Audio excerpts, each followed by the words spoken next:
ಶ್ರೀ ಗುರುಭ್ಯೋ ನಮಃ. ಹರಿ ಓಂ. ಶುದ್ಧಾನಂದೋ ಸಂವಿದ್ಯುತಿಬಲಬಹುಲೌದಾರ್ಯವೀರ್ಯಾದಿದೇಹಂ ಚಿಂತಾ ಸಂತಾಪಲೇಪೋದ್ಭವಮೃತಿಮುಖರಾಶೇಷದೋಷಾತಿದೂರಂ ಸದ್ಭಿರ್ವೈರಾಗ್ಯಭಕ್ತಿಶ್ರುತಿಮತಿನಿಯತಧ್ಯಾನಜಜ್ಞಾನಯೋಗಾತ್ ಗಮ್ಯಂ ವಂದೇ ಮುಕುಂದಾಭಿಧಮಮಲಮಲಂ ಬ್ರಹ್ಮವೇದಾಂತವೇದ್ಯಂ ಅಭ್ರಮಂ ಭಂಗರಹಿತಂ ಅಜಡಂ ವಿಮಲಂ ಸದಾ ಆನಂದತೀರ್ಥಮತುಳಂ ಭಜೆ ತಾಪತ್ರಯಾಪಹಂ ಮೂಕೋಪಿ ಯತ್ಪ್ರಸಾದೇನ ಮುಕುಂದಶಯನಾಯತೆ ರಾಜರಾಜಾಯತೆ ರಿಕ್ತೋ ರಾಘವೇಂದ್ರಂ ತಮಾಶ್ರಯೇ ಆಪಾದಮೌಲಿಪರ್ಯಂತಂ ಗುರುಣಾಮಾಕೃತಿಂ ಸ್ಮರೇತ್ ತೇನ ವಿಘ್ನಾಃ ಪ್ರಣಶ್ಯಂತಿ ಸಿದ್ಧ್ಯಂತಿ ಚ ಮನೋರಥಾಃ. ಶ್ರೀ ಹರಿವಾಯು ಗುರುಗಳ ಚರಣಾರವಿಂದಗಳಲ್ಲಿ ಭಕ್ತಿಪೂರ್ವಕ ಪ್ರಣಾಮಗಳನ್ನು ಅರ್ಪಿಸಿ ಶ್ರೀಮದ್ ರಾಮಾಯಣದ ಮಹಾಪುರಾಣವನ್ನು ನಿನ್ನೆಯಿಂದ ನಾವು ಶ್ರವಣ ಮಾಡ್ತಾ ಬರ್ತಾ ಇದ್ದೇವೆ. ರಾಮನ ಚರಿತ್ರೆಗಳೆಲ್ಲ ಭಾವಗರ್ಭಿತವಾದ ಚರಿತ್ರೆ. ರಾಮಾಯಣದ ಕಥೆಯನ್ನು ಶ್ರವಣ ಮಾಡುವಾಗ ಆಧ್ಯಾತ್ಮಿಕ ಭಾವ ನಮ್ಮಲ್ಲಿ ಮೂಡುವಂತಾಗಬೇಕು. ಲೀಲಾಭಿಹಿ ಭಾವಗರ್ಭಾಭಿಹಿ ಅಂತ ಹೇಳ್ತಾರೆ ಹಿರಿಯರು. ರಾಮ ಏನೇ ಕಾರ್ಯ ಚರಿತ್ರೆಗಳನ್ನು ತೋರಿಸಿದರೂ ಭಾವಗರ್ಭಿತವಾದದ್ದನ್ನೇ ತೋರಿಸಿದ ಅಂತ ಹೇಳ್ತಾರೆ.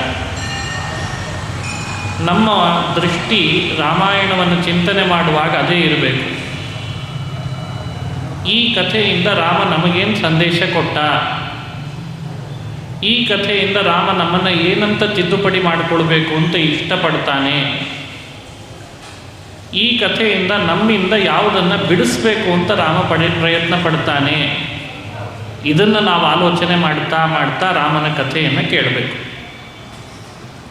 ನಿನ್ನೆ ರಾಮ ವಿಶ್ವಾಮಿತ್ರರನ್ನು ಗುರುಗಳನ್ನಾಗಿ ಆಶ್ರಯಿಸಿಕೊಂಡು ಅವರ ಮೂಲಕವಾಗಿ ಶಿಕ್ಷಣ ಪಡಿತಾ ಬಂದ ಅಂತ ಕಥೆ ಬಂತು. ರಾಮನ ಈ ಚರಿತ್ರೆಯಲ್ಲಿ ಅನೇಕ ತಿಳುವಳಿಕೆಗಳನ್ನು ನೀಡುತ್ತಾನೆ. ರಾಮ ವಿಶ್ವಾಮಿತ್ರರ ಜೊತೆಗೆ ಹೋಗುವಾಗ ಒಂದು ಆಶ್ರಮಕ್ಕೆ ಬಂದ ಅಂತ. ಆ ಆಶ್ರಮದಲ್ಲಿ ಯಾರೂ ಇರಲಿಲ್ಲ. ಬರೇ ಕೇವಲ ರಾಮ ಆ ಆಶ್ರಮದಲ್ಲಿ ಪ್ರವೇಶ ಮಾಡಿದ. ಆಶ್ರಮಕ್ಕೆ ಬಂದಾಗ ಯಾರೂ ಇರಲಿಲ್ಲ. ಕೇಳಿದ್ದಂತೆ ವಿಶ್ವಾಮಿತ್ರರನ್ನ, ಗುರುಗಳೇ, ಎಲ್ಲ ಆಶ್ರಮಗಳಲ್ಲಿ ಎಷ್ಟು ಜನ ಇದ್ದಾರೆ, ಎಷ್ಟು ಉತ್ಸವದ ವಾತಾವರಣ ಇದೆ, ಈ ಆಶ್ರಮ ಮಾತ್ರ ಯಾಕೆ ಬರಿದಾಗಿದೆ, ಈ ಆಶ್ರಮ ಮಾತ್ರ ಯಾಕೆ ಬರಿದಾಗಿದೆ ಅಂತ ಕೇಳಿದ. ಗುರುಗಳು ಕಥೆ ಹೇಳಿದರು. ಕಥೆ ಹೇಳ್ತಾ ಹೇಳ್ತಾ ರಾಮನನ್ನು ಒಳಗೆ ಕರ್ಕೊಂಡು ಬಂದರು. ಒಂದು ಕಲ್ಲು ತೋರಿಸಿದ್ರು. ಆ ಕಲ್ಲನ್ನು ರಾಮ ಕಾಲಿನಿಂದ ತುಳಿದ. ಕಲ್ಲೇ ಹೆಣ್ಣಾಗಿಬಿಡ್ತಂತೆ. ಹೆಣ್ಣಾದವಳು ಅಹಲ್ಯೆ ಅಂತ ಕಥೆ. ಗೌತಮ ಅಂತ ಆ ಋಷಿಗಳ ಆಶ್ರಮ ಅದು. ಒಳಗಿನಿಂದ ಗೌತಮ ಋಷಿಗಳನ್ನು ಕರೆಸಿದ. ಅವರೊಟ್ಟಿಗೆ ಅವಳನ್ನು ಪುನಃ ದಂಪತಿಗಳಾಗಿರ್ರಿ ಅಂತ ಅವರಿಗೆ ಅನುಗ್ರಹಿಸಿದ ರಾಮ ಅನ್ನೋ ಕಥೆ ಬಂತು. ಈ ಕಥೆಯ ಹಿನ್ನೆಲೆಯನ್ನು ಸ್ವಲ್ಪ ನಾವು ಆಲೋಚನೆ ಮಾಡಬೇಕು. ವಿಶ್ವಾಮಿತ್ರರು ಅಹಲ್ಯೆಯನ್ನು ಕರೆದುಕೊಂಡು ಬಂದ್ರಲ್ಲ, ಅದು ರಾಮನನ್ನು ಕರ್ಕೊಂಡು ಬಂದು ಅಹಲ್ಯೆಯನ್ನು ಉದ್ಧಾರ ಮಾಡಿಸಿದ್ರಲ್ಲ, ಅಹಲ್ಯೆ ಕಲ್ಯಾಕಾಗಿದ್ಲು ಅಂತ ಪ್ರಶ್ನೆ. ಏನಾದರೂ ಉತ್ತರ ಇರಲೇಬೇಕೇ? ಸುಮ್ಮನೆ ಕಲ್ಲು ಯಾರು ಆಗ್ತಾರೆ ಮನೆಯೊಳಗೆ?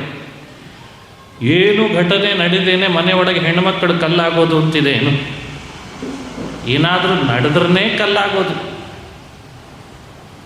ಹಾಗಾಗಿ ಕಲ್ಲಾಗಿದ್ಲು ಅನ್ನೋದರ ಅಭಿಪ್ರಾಯ ನಾವು ಚೆನ್ನಾಗಿ ತಿಳ್ಕೊಳ್ಳೇಬೇಕು. ಇವಳು ಯಾರು ಅಹಲ್ಯೆ ಅನ್ನೋದ್ರ ಬಗ್ಗೆಯೂ ಯೋಚನೆ ಮಾಡಬೇಕು. ಸಂಸ್ಕೃತದಲ್ಲಿ ಹಲಿ ಅಂದರೆ ಕುರೂಪ ಅಂತ ಅರ್ಥ. ಅಹಲಿ ಅಂದರೆ ಸ್ವಲ್ಪವೂ ಕುರೂಪ ಇಲ್ಲದೇ ಇದ್ದದ್ದಕ್ಕೆ ಅವಳಿಗೆ ಅಹಲ್ಯ ಅಂತ ಹೆಸರಿತ್ತಂತೆ. ಅಷ್ಟು ಸುಂದರಳಾದ ಒಬ್ಬಳು ಸ್ತ್ರೀ. ಬ್ರಹ್ಮದೇವರು ಅವಳನ್ನು ಸೃಷ್ಟಿ ಮಾಡಿದರು. ಸೃಷ್ಟಿ ಮಾಡಿದ ಮೇಲೆ ಅಹಲ್ಯೆಯನ್ನು ದೇವಲೋಕದಿಂದ ಬ್ರಹ್ಮದೇವರು ಕೆಳಗಿಳಿಸ್ಕೊಂಡು ಬಂದು ಕರ್ಕೊಂಡು ಬಂದು ಗೌತಮರ ಆಶ್ರಮಕ್ಕೆ ಅಂತ ತಂದು ಗೌತಮ ಋಷಿಗಳಿಗೆ ಹೇಳಿದ್ರಂತೆ, ಹೀಗೊಬ್ಬಳು ಸ್ತ್ರೀಯನ್ನು ನಾನು ನಿರ್ಮಾಣ ಮಾಡಿದ್ದೇನೆ, ಬಹಳ ಅದ್ಭುತಳಿದ್ದಾಳೆ ನೋಡಲಿಕ್ಕೆ, ಅವಳನ್ನು ನಿಮ್ಮ ಆಶ್ರಮದೊಳಗೆ ನಾನು ಸ್ವಲ್ಪ ದಿವಸದ ತನಕ ನ್ಯಾಸವಾಗಿ ಇಡ್ತೇನೆ ಅಂತಂದ್ರಂತೆ ಗೌತಮ ಋಷಿಗಳು. ಸಂಸ್ಕೃತದಲ್ಲಿ ನ್ಯಾಸ ಅಂದರೆ ನ್ಯಾಸ ಅಂದರೆ ಅಡ ಇಡೋದು ಅಂತ. ನಿಮ್ಮ ಕಡೆನೂ ಅಡ ಇಡೋದು ಅಂತ ಕೇಳಿರಬೇಕು. ಒಂದು ಹೆಣ್ಣನ್ನು ಸೃಷ್ಟಿ ಮಾಡಿ ಬ್ರಹ್ಮದೇವರು ಅಡವಾಗಿ ಇಡ್ತೇನೆ ಅಂತ ಹೇಳಿದ್ರಂತೆ. ಅಂದರೆ ಅವಳನ್ನು ನೀನೇ ರಕ್ಷಣೆ ಮಾಡಬೇಕು. ಈಗ ಅಡವಾಗಿ ಇಟ್ಟು ಬ್ರಹ್ಮದೇವರು ಹೋಗ್ತಾರೆ. ಗೌತಮ ಋಷಿಗಳಿಗೆ ಭಾರಿ ದೊಡ್ಡ ಪರೀಕ್ಷೆ. ಮೇಲಾಗಿ ದೊಡ್ಡ ಋಷಿಗಳು ಸುಂದರ ಸ್ತ್ರೀಯನ್ನು ತಂದು ಅಡವಾಗಿ ಬ್ರಹ್ಮದೇವರು ಇಟ್ಟಿದ್ದಾರೆ. ಗೌತಮರ ತಪಸ್ಸಿಗೆ ದೊಡ್ಡ ಪರೀಕ್ಷೆ ಅಂದರೆ ಇದಕ್ಕಿಂತ ಪರೀಕ್ಷೆ ಬೇರೆ ಇಲ್ಲೇ ಇಲ್ಲ ಜೀವನದಲ್ಲಿ. ಸುಂದರ ಸ್ತ್ರೀಯನ್ನು ತಂದು ಇಟ್ಟರೆ ಏನಾಗಬೇಡ ಗೌತಮರು. ಬ್ರಹ್ಮದೇವರು ಮೇಲಿನಿಂದ ಅವಳನ್ನು ಕರ್ಕೊಂಡು ಬರುವಾಗಲೇ ದೇವೇಂದ್ರ, ಚಂದ್ರ, ಸುಗ್ರಿ ಬೇರೆ ಬೇರೆ ದೇವತೆಗಳೆಲ್ಲ ಅವಳನ್ನು ನೋಡಿದ್ರಂತೆ. ಅವಳ ಸೌಂದರ್ಯಕ್ಕೆ ದೇವತೆಗಳೆಲ್ಲ ಮಾರು ಹೋಗಿದ್ರಂತೆ. ಅಷ್ಟು ಸುಂದರ ಅವಳು. ಅವಳನ್ನು ಗೌತಮರ ಆಶ್ರಮದೊಳಗೆ ಅಡ ಇಟ್ಟಿದ್ದಾರೆ ಬ್ರಹ್ಮದೇವರು ಅಂತ ಗೊತ್ತಾಯಿತು. ಸುಮ್ಮನಾದರೂ ಯಾರೇನೂ ಮಾತಾಡಲಿಲ್ಲ. ಬ್ರಹ್ಮದೇವರು ಇಟ್ಟಿದ್ದಾರೆ ಅಂದರೆ ಏನೋ ದೊಡ್ಡ ಕೆಲಸಕ್ಕೆ ಇಟ್ಟಿರ್ತಾರೆ ಅಂತ. ಸುಮಾರು ವರ್ಷ ಕಳೆದರೂ ಕೂಡ ಗೌತಮ ಋಷಿಗಳಿಗೇನು ಅವಳ ಮೇಲೆ ಮನಸ್ಸು ಬರಲೇ ಇಲ್ಲ. ಸುಂದರ ಸ್ತ್ರೀ ಆದರೆ ಏನಂತೆ, ಬ್ರಹ್ಮದೇವರು ಇಟ್ಟು ಹೋಗಿದ್ದಾರೆ ಅಡ, ನಾನೇನು ಮಾಡಬೇಕಾಗಿದೆ ಅಂತ ಸುಮ್ಮನೆ ಇದ್ರಂತೆ. ಒಂದು ದಿವಸವೂ ಗೌತಮ ಋಷಿಗಳಿಗೆ ಅವಳ ಮೇಲೆ ಕಾಮದ ಭಾವ ಬರಲೇ ಇಲ್ಲ. ಇದು ನೋಡಿ ತಪಸ್ಸು ಅಂತಂದರೆ ಅಂತದೆ ರಾಮಾಯಣ. ನಾವು ಎಲ್ಲ ಇದ್ದೂ ಕೂಡ ನಮ್ಮ ಮನಸ್ಸನ್ನು ಕಾಮದ ಕಡೆಗೆ ಹೋಗದಂತೆ ನಿಯಂತ್ರಿಸ್ಕೊಂಡ್ರೆ ಅದೇ ನಿಜವಾಗಲೇ ತಪಸ್ಸು. ಒಂದು ಸುಂದರ ಸ್ತ್ರೀ ಇದ್ದಾಳೆ ಅಂದರೂ ಪುರುಷನ ಮನಸ್ಸು ಅವಳ ಕಡೆಗೆ ಹೋಗ್ತಾ ಇಲ್ಲ ಅಂದರೆ ಅವನ ಮನಸ್ಸು ನಿಗ್ರಹದಲ್ಲಿದೆ ಅಂತ ಅರ್ಥ. ಇದೇ ಕಲಿತಾ ಇಲ್ಲ ಇವತ್ತು ಸಮಾಜದೊಳಗೆ. ಇದೇ ದುರಂತ. ಎಷ್ಟು ವಯಸ್ಸಾಗಿರ್ತದೆ ಪುರುಷನಿಗೆ, ಆದರೂ ಒಂದು ಹೆಣ್ಣನ್ನು ನೋಡಿ ಇನ್ನೂ ಮನಸ್ಸು ವಿಚಲಿತ ಆಗ್ತಾ ಇದೆ ಅಂದರೆ ಅವನು ಏನು ಮನುಷ್ಯ, ಅವನೇನು ಪ್ರಾಣಿ ಅನ್ನಬೇಕೋ ಮನುಷ್ಯ ಅನ್ನಬೇಕು ಅಂತ ಕೇಳ್ತದೆ ರಾಮಾಯಣ. ಗೌತಮ ಋಷಿಗಳ ಕಥೆಯನ್ನು ನೋಡ್ರಿ ಎಷ್ಟು ವಿಚಿತ್ರವಾಗಿದೆ. ಸರಿ, ಆ ಮನಸ್ಸು ಅಷ್ಟು ನಿಗ್ರಹದಲ್ಲಿದ್ದದ್ದಕ್ಕೆ ಗೌತಮರಿಗೆ ಬ್ರಹ್ಮದೇವರು ಪುನಃ ಬಂದ್ರಂತೆ ಕೆಳಗೆ. ಇಷ್ಟು ವರ್ಷ ಆದರೂ ಕೂಡ ನಿನ್ನ ಮನಸ್ಸು ಎಷ್ಟು ನಿಗ್ರಹ ಮಾಡಿಕೊಂಡಿದ್ದಿ ಗೌತಮ, ಯಾರನ್ನು ನಿನ್ನ ಹತ್ರ ನಾನು ನ್ಯಾಸವಾಗಿಟ್ಟಿದ್ದೆ ಅವಳನ್ನು ನಿನಗೇ ಮದುವೆ ಮಾಡಿಕೊಡ್ತೇನೆ ಅಂತಂದ್ರಂತೆ. ನಾನು ಇಷ್ಟು ಸುಂದರ ಸ್ತ್ರೀಯನ್ನು ನ್ಯಾಸವಾಗಿಟ್ಟರು ನೀನು ಮನಸ್ಸು ಮಾಡಲಿಲ್ಲಲ್ಲ ಅವಳ ಮೇಲೆ, ನಿನಗೊಳ್ಳೆ ಮನಸ್ಸಿನ ನಿಗ್ರಹ ಇದೆ, ಈ ಕನ್ಯೆಯನ್ನು ನಿನಗೆ ನಾನು ಮದುವೆ ಮಾಡ್ತೇನೆ. ಬ್ರಹ್ಮದೇವರು ಹೇಳಿದಾಗ ಇಲ್ಲ ಅನ್ಲಿಕ್ಕಾಗ್ತದೆ. ಸರಿ, ಬ್ರಹ್ಮದೇವರ ಇಚ್ಛೆ. ಬ್ರಹ್ಮ ಅಂದರೆ ಜಗತ್ತನ್ನು ಸೃಷ್ಟಿ ಮಾಡಿದ ವಿಧಿ ಬರಹವನ್ನು ಬದಲಾಯಿಸಲಿಕ್ಕೆ ಯಾರಿಂದ ಸಾಧ್ಯ, ಆಯಿತು ಅಂತ ಒಪ್ಪಿಕೊಂಡ್ರಂತ. ಸರಿ ಅಂತ ವಿವಾಹ ಮಾಡಿಕೊಟ್ರು. ವಿವಾಹ ಆದಮೇಲೆ ಗೌತಮ ಋಷಿಗಳ ಜೊತೆಗೆ ದಂಪತಿಗಳಾಗಿ ಅಹಲ್ಯ ಗೌತಮರು ಕಾಡಿನ ಆಶ್ರಮದೊಳಗೆ ಒಳ್ಳೆ ರೀತಿಯಿಂದ ನಡೆಸ್ತಾ ಇದ್ದಾರೆ ಸಂಸಾರವನ್ನು. ಒಬ್ಬ ಋಷಿಗಳಾಗಿ, ಒಬ್ಬ ಋಷಿ ಪತ್ನಿಯಾಗಿ ಅಹಲ್ಯ ಗೌತಮರು ಹೇಗಿರಬೇಕು ಹಾಗೇ ದಾಂಪತ್ಯವನ್ನು ಚೆನ್ನಾಗಿ ನಡೆಸ್ತಾ ಇದ್ದಾರಂತೆ. ವಿಚಿತ್ರ ನೋಡ್ರಿ, ಗೌತಮರ ತಪಸ್ಸು ಕೂಡ ಭಾಳ ಚೆನ್ನಾಗಿ ಗೌತಮರ ತಪಸ್ಸು ನಿನ್ನೆ ಚೆನ್ನಾಗಿತ್ತು. ಗೌತಮರ ತಪಸ್ಸು ಕೂಡ ಬಹಳ ಚೆನ್ನಾಗಿ ನಡೀತಾ ಇದೆ ಅಂತೆ. ತಪಸ್ಸು ಚೆನ್ನಾಗಿ ನಡೀತಾ ಇದೆ, ದಾಂಪತ್ಯ ಚೆನ್ನಾಗಿ ನಡೀತಾ ಇದೆ, ಗಂಡ ಹೆಂಡತಿಯರು ಚೆನ್ನಾಗಿದ್ದಾರೆ, ಎಲ್ಲ ಚೆನ್ನಾಗಿದ್ದಾರೆ ಅಂದ್ರೆ ಎಲ್ಲರ ಕಣ್ಣು ಬೀಳ್ತದೆ ಅವರ ಮೇಲೆ. ಆಗ್ತಾನೆ ಮದುವೆ ಮಾಡ್ಕೊಂಡಿರ್ತಾರೆ ಊರೊಳಗೆ ಗಂಡ ಹೆಂಡತಿ, ಅವರಷ್ಟಕ್ಕೆ ಅವರು ಗಾಡಿ ಮೇಲೆ ತಿರುಗ್ತಿರ್ತಾರೆ, ವಾಹನದ ಮೇಲೆ ಅನ್ಯೋನ್ಯವಾಗಿರ್ತಾರೆ. ಕೆಲವರಿಗೆ ನೋಡ್ಲಿಕ್ಕೆ ಆಗಲ್ಲ, ಸಂಕಟ ಪಡ್ತಾರೆ. ಅಯ್ಯೋ ಇವನು ನೋಡು ಮದುವೆ ಮಾಡ್ಕೊಂಡು ಬಂದ, ಆಗಲೇ ತಿರುಗ್ಲಿಕ್ಕೆ ಶುರು ಮಾಡಿದ ಅಂತ. ನಿನಗೇನಂತೆ ನೋಡು, ಅವನ ಜೊತೆಗೇ ಇರ್ತಾನೆ ಯಾವಾಗಲೂ. ಮಕ್ಕಳಾಗಲಿ ಗೊತ್ತಾಗ್ತದೆ ಅವನ ಹಣೆ ಬಾರ ಏನು, ಅವನ ಮೇಲೆ ಬೈಯೋದು. ಮಕ್ಕಳಾದ ಮೇಲೂ ಚೆನ್ನಾಗೇ ಇದ್ದ ಅಂದರೆ ಆಗಲಿ, ಮುಂದೆ ಬೆಳೀಲಿ, ಮಕ್ಕಳು ಬೆಳೀಲಿ, ಗೊತ್ತಾಗ್ತದೆ ಅವನದೇನು. ಹಿಂಗೆ ಮದುವೆ ಮಾಡಿಕೊಂಡ್ರೆ ಒಂದು ರೀತಿ, ಚೆನ್ನಾಗಿದ್ದರೆ ಮತ್ತೊಂದು ರೀತಿ, ಮಕ್ಕಳಾದರೆ ಮತ್ತೊಂದು ರೀತಿ. ಇವ್ರ ಬಾಯೆಲ್ಲ ಮುಚ್ಚಿಸ್ಲಿಕ್ಕೆ ಬ್ರಹ್ಮದೇವರು ಬಂದರೂ ಆಗಲ್ಲ. ಇವೆಲ್ಲ ನೀವು ನೋಡೇ ಇರ್ತೀರಿ ಸಮಾಜದೊಳಗೆ. ಕಣ್ಣಂತೂ ಬಿಟ್ಟೇ ಬಿಡ್ತಾರೆ, ಅಸೂಯೆ ಪಡ್ತಾರೆ, ನಗನಗುತ್ತಾ ಇದ್ದರೆ ಅವರನ್ನು ಕಂಡ್ರೆ ಹೊಟ್ಟೆ ಉರ್ಕೊಳ್ತಾರೆ. ಇದೇನು ವಿಚಿತ್ರ ಮನಸ್ಥಿತಿ ಅಲ್ಲ. ಗೌತಮ ಋಷಿಗಳು ದಂಪತಿಗಳಾಗಿ ಚೆನ್ನಾಗಿ ಸಂಸಾರ ಮಾಡಿಕೊಂಡಿದ್ದಾಗಲೇ ಎಲ್ಲರೂ ಕಣ್ಣು ಬಿಡೋ ಹಾಗೆ ಆಗಿತ್ತಂತೆ. ದೇವೇಂದ್ರನಿಗೆ ಬ್ರಹ್ಮದೇವರು ಅವತ್ತು ಅಹಲ್ಯೆಯನ್ನು ಕರ್ಕೊಂಡು ಬರುವಾಗಲೇ ಆತ ಒಂದು ಕಣ್ಣು ಹಾಕಿದ್ದ. ಅನ್ಯೋನ್ಯ ದಂಪತಿಗಳಾದ ಮೇಲೆ ಆದರೂ ಬಿಡ್ಬೋದಾಗಿತ್ತು. ದೇವೇಂದ್ರನ ಕುತೂಹಲ ಮತ್ತಷ್ಟು ಹೆಚ್ಚಾಗಿ ಬಿಡ್ತು ಅವಳ ಮೇಲೆ. ಒಮ್ಮೆ ದೇವೇಂದ್ರ ನಸುಕಿನಲ್ಲಿ, ಸೂರ್ಯೋದಯ ಇನ್ನೂ ಆಗಿಲ್ಲ, ಅರುಣೋದಯ ಆಗಿದೆ. ಆ ಸಮಯದಲ್ಲಿ ದೇವೇಂದ್ರನ ದುರ್ಬುದ್ಧಿಯಿಂದ ಗೌತಮರಂತೆ ವೇಷ ಹಾಕ್ಕೊಂಡು ಬರ್ತಾನಂತೆ. ಗೌತಮರಂತೆ ವೇಷ ಹಾಕ್ಕೊಂಡು ಗೌತಮರೇ ಅಂತ ಅನ್ಕೊಳ್ಬೇಕು, ಹಾಗೆ ಬಂದುಬಿಟ್ಟ. ಗೌತಮ ಋಷಿಗಳು ನೋಡಿದರೆ ಸ್ನಾನಕ್ಕೆ ಹೋಗ್ತೇನೆ ಅಂತ ಆನೀಕ ಮಾಡಲಿಕ್ಕೆ ಅವರು ನದಿ ತೀರಕ್ಕೆ ಹೋಗಿದ್ದಾರೆ. ಇವನು ಗೌತಮರಂತೆ ವೇಷ ಹಾಕ್ಕೊಂಡು ಬಂದಾಗ ಅಹಲ್ಯೆಗೆ ತಿಳಿಲೇ ಇಲ್ಲ ಪಾಪ. ಅಹಲ್ಯೆಯ ಜೊತೆಗೆ ಆತ ಸಂಗ ಮಾಡಿದ. ಸಂಗ ಮಾಡಿ ಕೊನೆಯ ಹೊತ್ತಿಗೆ ದೇವೇಂದ್ರ ಇನ್ನೇನು ಹೊರಗೆ ಬರಬೇಕು, ಆವಾಗ ಗೌತಮ ಋಷಿಗಳು ಬಂದ್ಬಿಟ್ಟು. ಗೌತಮರನ್ನು ನೋಡಿ ಅಹಲ್ಯೆ, ಅರೆ ನೀವು ನನ್ನ ಯಜಮಾನ, ಇವನು ಯಾರು ಅಂತಂತಾರೆ. ಇಂದ್ರ ತನ್ನ ನಿಜ ರೂಪಕ್ಕೆ ಮರಳಿದ. ಎಂಥ ಅನಾಹುತ ಆಗಿಬಿಡ್ತು ನೋಡಿ. ಗೌತಮರಂತೆ ವೇಷ ಹಾಕ್ಕೊಂಡು ಇಂದ್ರ ಬಂದ, ಅವಳಿಗೆ ಗೊತ್ತಾಗಲಿಲ್ಲ. ಆಮೇಲೆ ನಿಜ ಗೌತಮರು ಬಂದರು. ಅವಳು ಪಾಪ ಬಹಳ ಮನಸ್ಸಿಗೆ ವ್ಯಥೆ ಪಡುವಂತಾಯಿತು. ಅದೇ ಸಮಯಕ್ಕೆ ಗೌತಮರು ಇಂದ್ರನನ್ನು ನೋಡಿ, ಇಂಥ ತಪ್ಪು ಮಾಡಿದ್ದಿ ದೇವೇಂದ್ರ, ನೀನು ಯಾವುದರಿಂದ ಈ ತಪ್ಪು ಮಾಡಿದೆಯೋ ಅದು ನಿನಗೆ ಬಿದ್ದೋಗಲಿ ಅಂತ ಶಾಪ ಹಾಕಿದ್ರಂತೆ. ಹಾಗಾಗಿ ವಿಫಲನಾದ ಅಂತ ರಾಮಾಯಣದಲ್ಲಿ ಬರ್ತದೆ. ಹೆಣ್ಣಿನ ಸಂಗ ಮಾಡುವಾಗ ಯಾವುದರಿಂದ ಮಾಡಿರ್ತಾನೋ ಅದೇ ನಿನಗೆ ಬಿದ್ದೋಗಲಿ ಅಂತ ಶಾಪ ಹಾಕಿದ್ರಂತೆ. ಎಂಥ ಶಿಕ್ಷೆ ನೋಡ್ರಿ, ಇದಕ್ಕೆ ವಿಫಲನಾದ ಅಂತ ಕರೀತಾರೆ. ಹಾಗಾಗಿ ದೇವೇಂದ್ರನಿಗೆ ವಿಫಲತೆ ತಂದುಕೊಡ್ತು. ಮೈಯೆಲ್ಲ ಕಣ್ಣಾಗಲಿ ಅಂತ ಒಂದು ಶಾಪ ಹಾಕಿದ ಅಂತ ಹೇಳು ಇದೆ. ಈ ಶಾಪದಿಂದ ದೇವೇಂದ್ರ ಮೇಲೆ ಹೋಗಬೇಕಾಯ್ತು ದೇವಲೋಕಕ್ಕೆ. ಮತ್ತೆ ಹೋಗಿಬಿಟ್ಟ, ಏನು ಉಪಾಯ ಇಲ್ಲ ಅಂತಾಗಿ ತಲೆ ಕೆಳಗೆ ಹಾಕ್ಕೊಂಡು. ಅಲ್ಲೇ ಇದ್ದ ಅಹಲ್ಯೆಯನ್ನು ದಿಟ್ಟಿಸಿ ನೋಡಿ ಗೌತಮ ಋಷಿಗಳು, ಇಂಥ ಕೆಲಸ ಮಾಡಿದೆಲ್ಲ ನೀನು, ನಾನು ಇಲ್ಲದಿದ್ದಾಗ ನೀನು ಕಲ್ಲಾಗು ಅಂತ ಅವಳಿಗೆ ಶಾಪ ಹಾಕಿಬಿಟ್ರಂತೆ. ಅಹಲ್ಯೆಗೆ ಕಲ್ಲಾಗುವಂಥ ಶಾಪ, ಇಂದ್ರನಿಗೆ ವಿಫಲನಾಗುವಂಥ ಶಾಪ. ಗೌತಮರ ಸಂಸಾರದಲ್ಲಂತೂ ಹುಳಿ ಹಿಂಡೆ ಆಯಿತು. ಅವಳು ಕಲ್ಲಾದ್ಲು, ಇವನಿಗೆ ಹೆಂಡತಿ ಇಲ್ಲ ಅಂತಾಯಿತು. ಗೌತಮ ಋಷಿಗಳಿಗೆ ಇಂದ್ರ ವಿಫಲನಾಗಿ ದೇವಲೋಕಕ್ಕೆ ಹೋದ.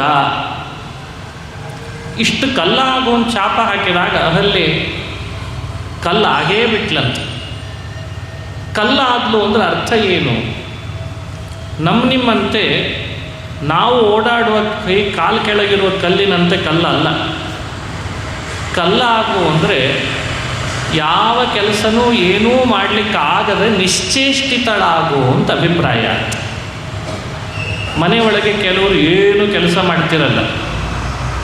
ನಾವು ನೋಡ್ತೇವಲ್ಲ, ಒಂದು ಕಡ್ಡಿ ಈ ಕಡೆಯಿಂದ ಆ ಕಡೆ ಎಡ್ತಿರ್ತಿರ್ತಾರೆ, ಏನೂ ಮಾಡಲ್ಲ. ಮತ್ತೆ ಅವರನ್ನು ಬೈಯುವಾಗ ಬೈಗಳುಗಳಲ್ಲಿ ಏನು ಬೈತಾರೆ? ಕಲ್ಲು ಕೂತಿಯಲ್ಲ ಹೇಳು ಅಂತಂತಾರೆ. ಒಂದು ಸೌಟ್ ಎತ್ತಿಡಲ್ಲ, ಒಂದು ಪಾತ್ರೆ ತೊಗೊಂಡು ಬರಲ್ಲ, ಒಂದು ಕಸಬರಿಗೆಯಿಂದ ಕಸ ಹೊಡೆಯಲ್ಲ, ಹಾಸಿಗೆ ತೆಗಿಯಲ್ಲ. ಎಲ್ಲ ಗೊತ್ತಿರ್ತದೆ, ನನಗಿಂತ ಚೆನ್ನಾಗಿ ಗೊತ್ತಿರ್ತದೆ ನಿಮಗೆಲ್ಲ. ಏನಂದರೆ ಏನೇನೇನೇನೂ ಮಾಡಲ್ಲ, ಸುಮ್ಮನೆ ಕೂತಿರ್ತಾರೆ. ಇತ್ತೀಚೆಗೆ ಮೊಬೈಲ್ ಬಂದ ಮೇಲಂತೂ ಮುಗಿದೇ ಹೋಯಿತು ನಮ್ಮ ಪರಿಸ್ಥಿತಿ. ಅದನ್ನೇ ನೋಡ್ತಾ ಇರ್ತಾರೆ, ಬೆಳಗ್ಗೆಯಿಂದ ರಾತ್ರಿ ತನಕ ನೋಡ್ತಾನೇ ಇರ್ತಾನೆ, ಹೀಗೆ ಮಾಡ್ತಾ ಇರ್ತಾನೆ. ಅದು ಎಷ್ಟು ಅಂದರೆ ಕೈ ನೋವ್ಲಿಕ್ಕೆ ಶುರು ಆಗಿರ್ತದೆ, ಲಕ್ಷ್ಯ ಇರಲ್ಲ. ಮನುಷ್ಯನಿಗೆ ಕಲ್ಲಾಗೋದು ಅಂದರೆ ಹಾಗೆ ಅಭಿಪ್ರಾಯ. ನೀನು ಇಂಥ ತಪ್ಪು ಮಾಡಿದ್ದಕ್ಕೆ ಕಲ್ಲಾಗು, ನಿಶ್ಚೇಷ್ಟಿತಲಾಗು, ಒತ್ತಟ್ಟಿ ಕೂತ್ಬಿಟ್ಲಂತ. ಇದು ನಡೆದ ಘಟನೆ.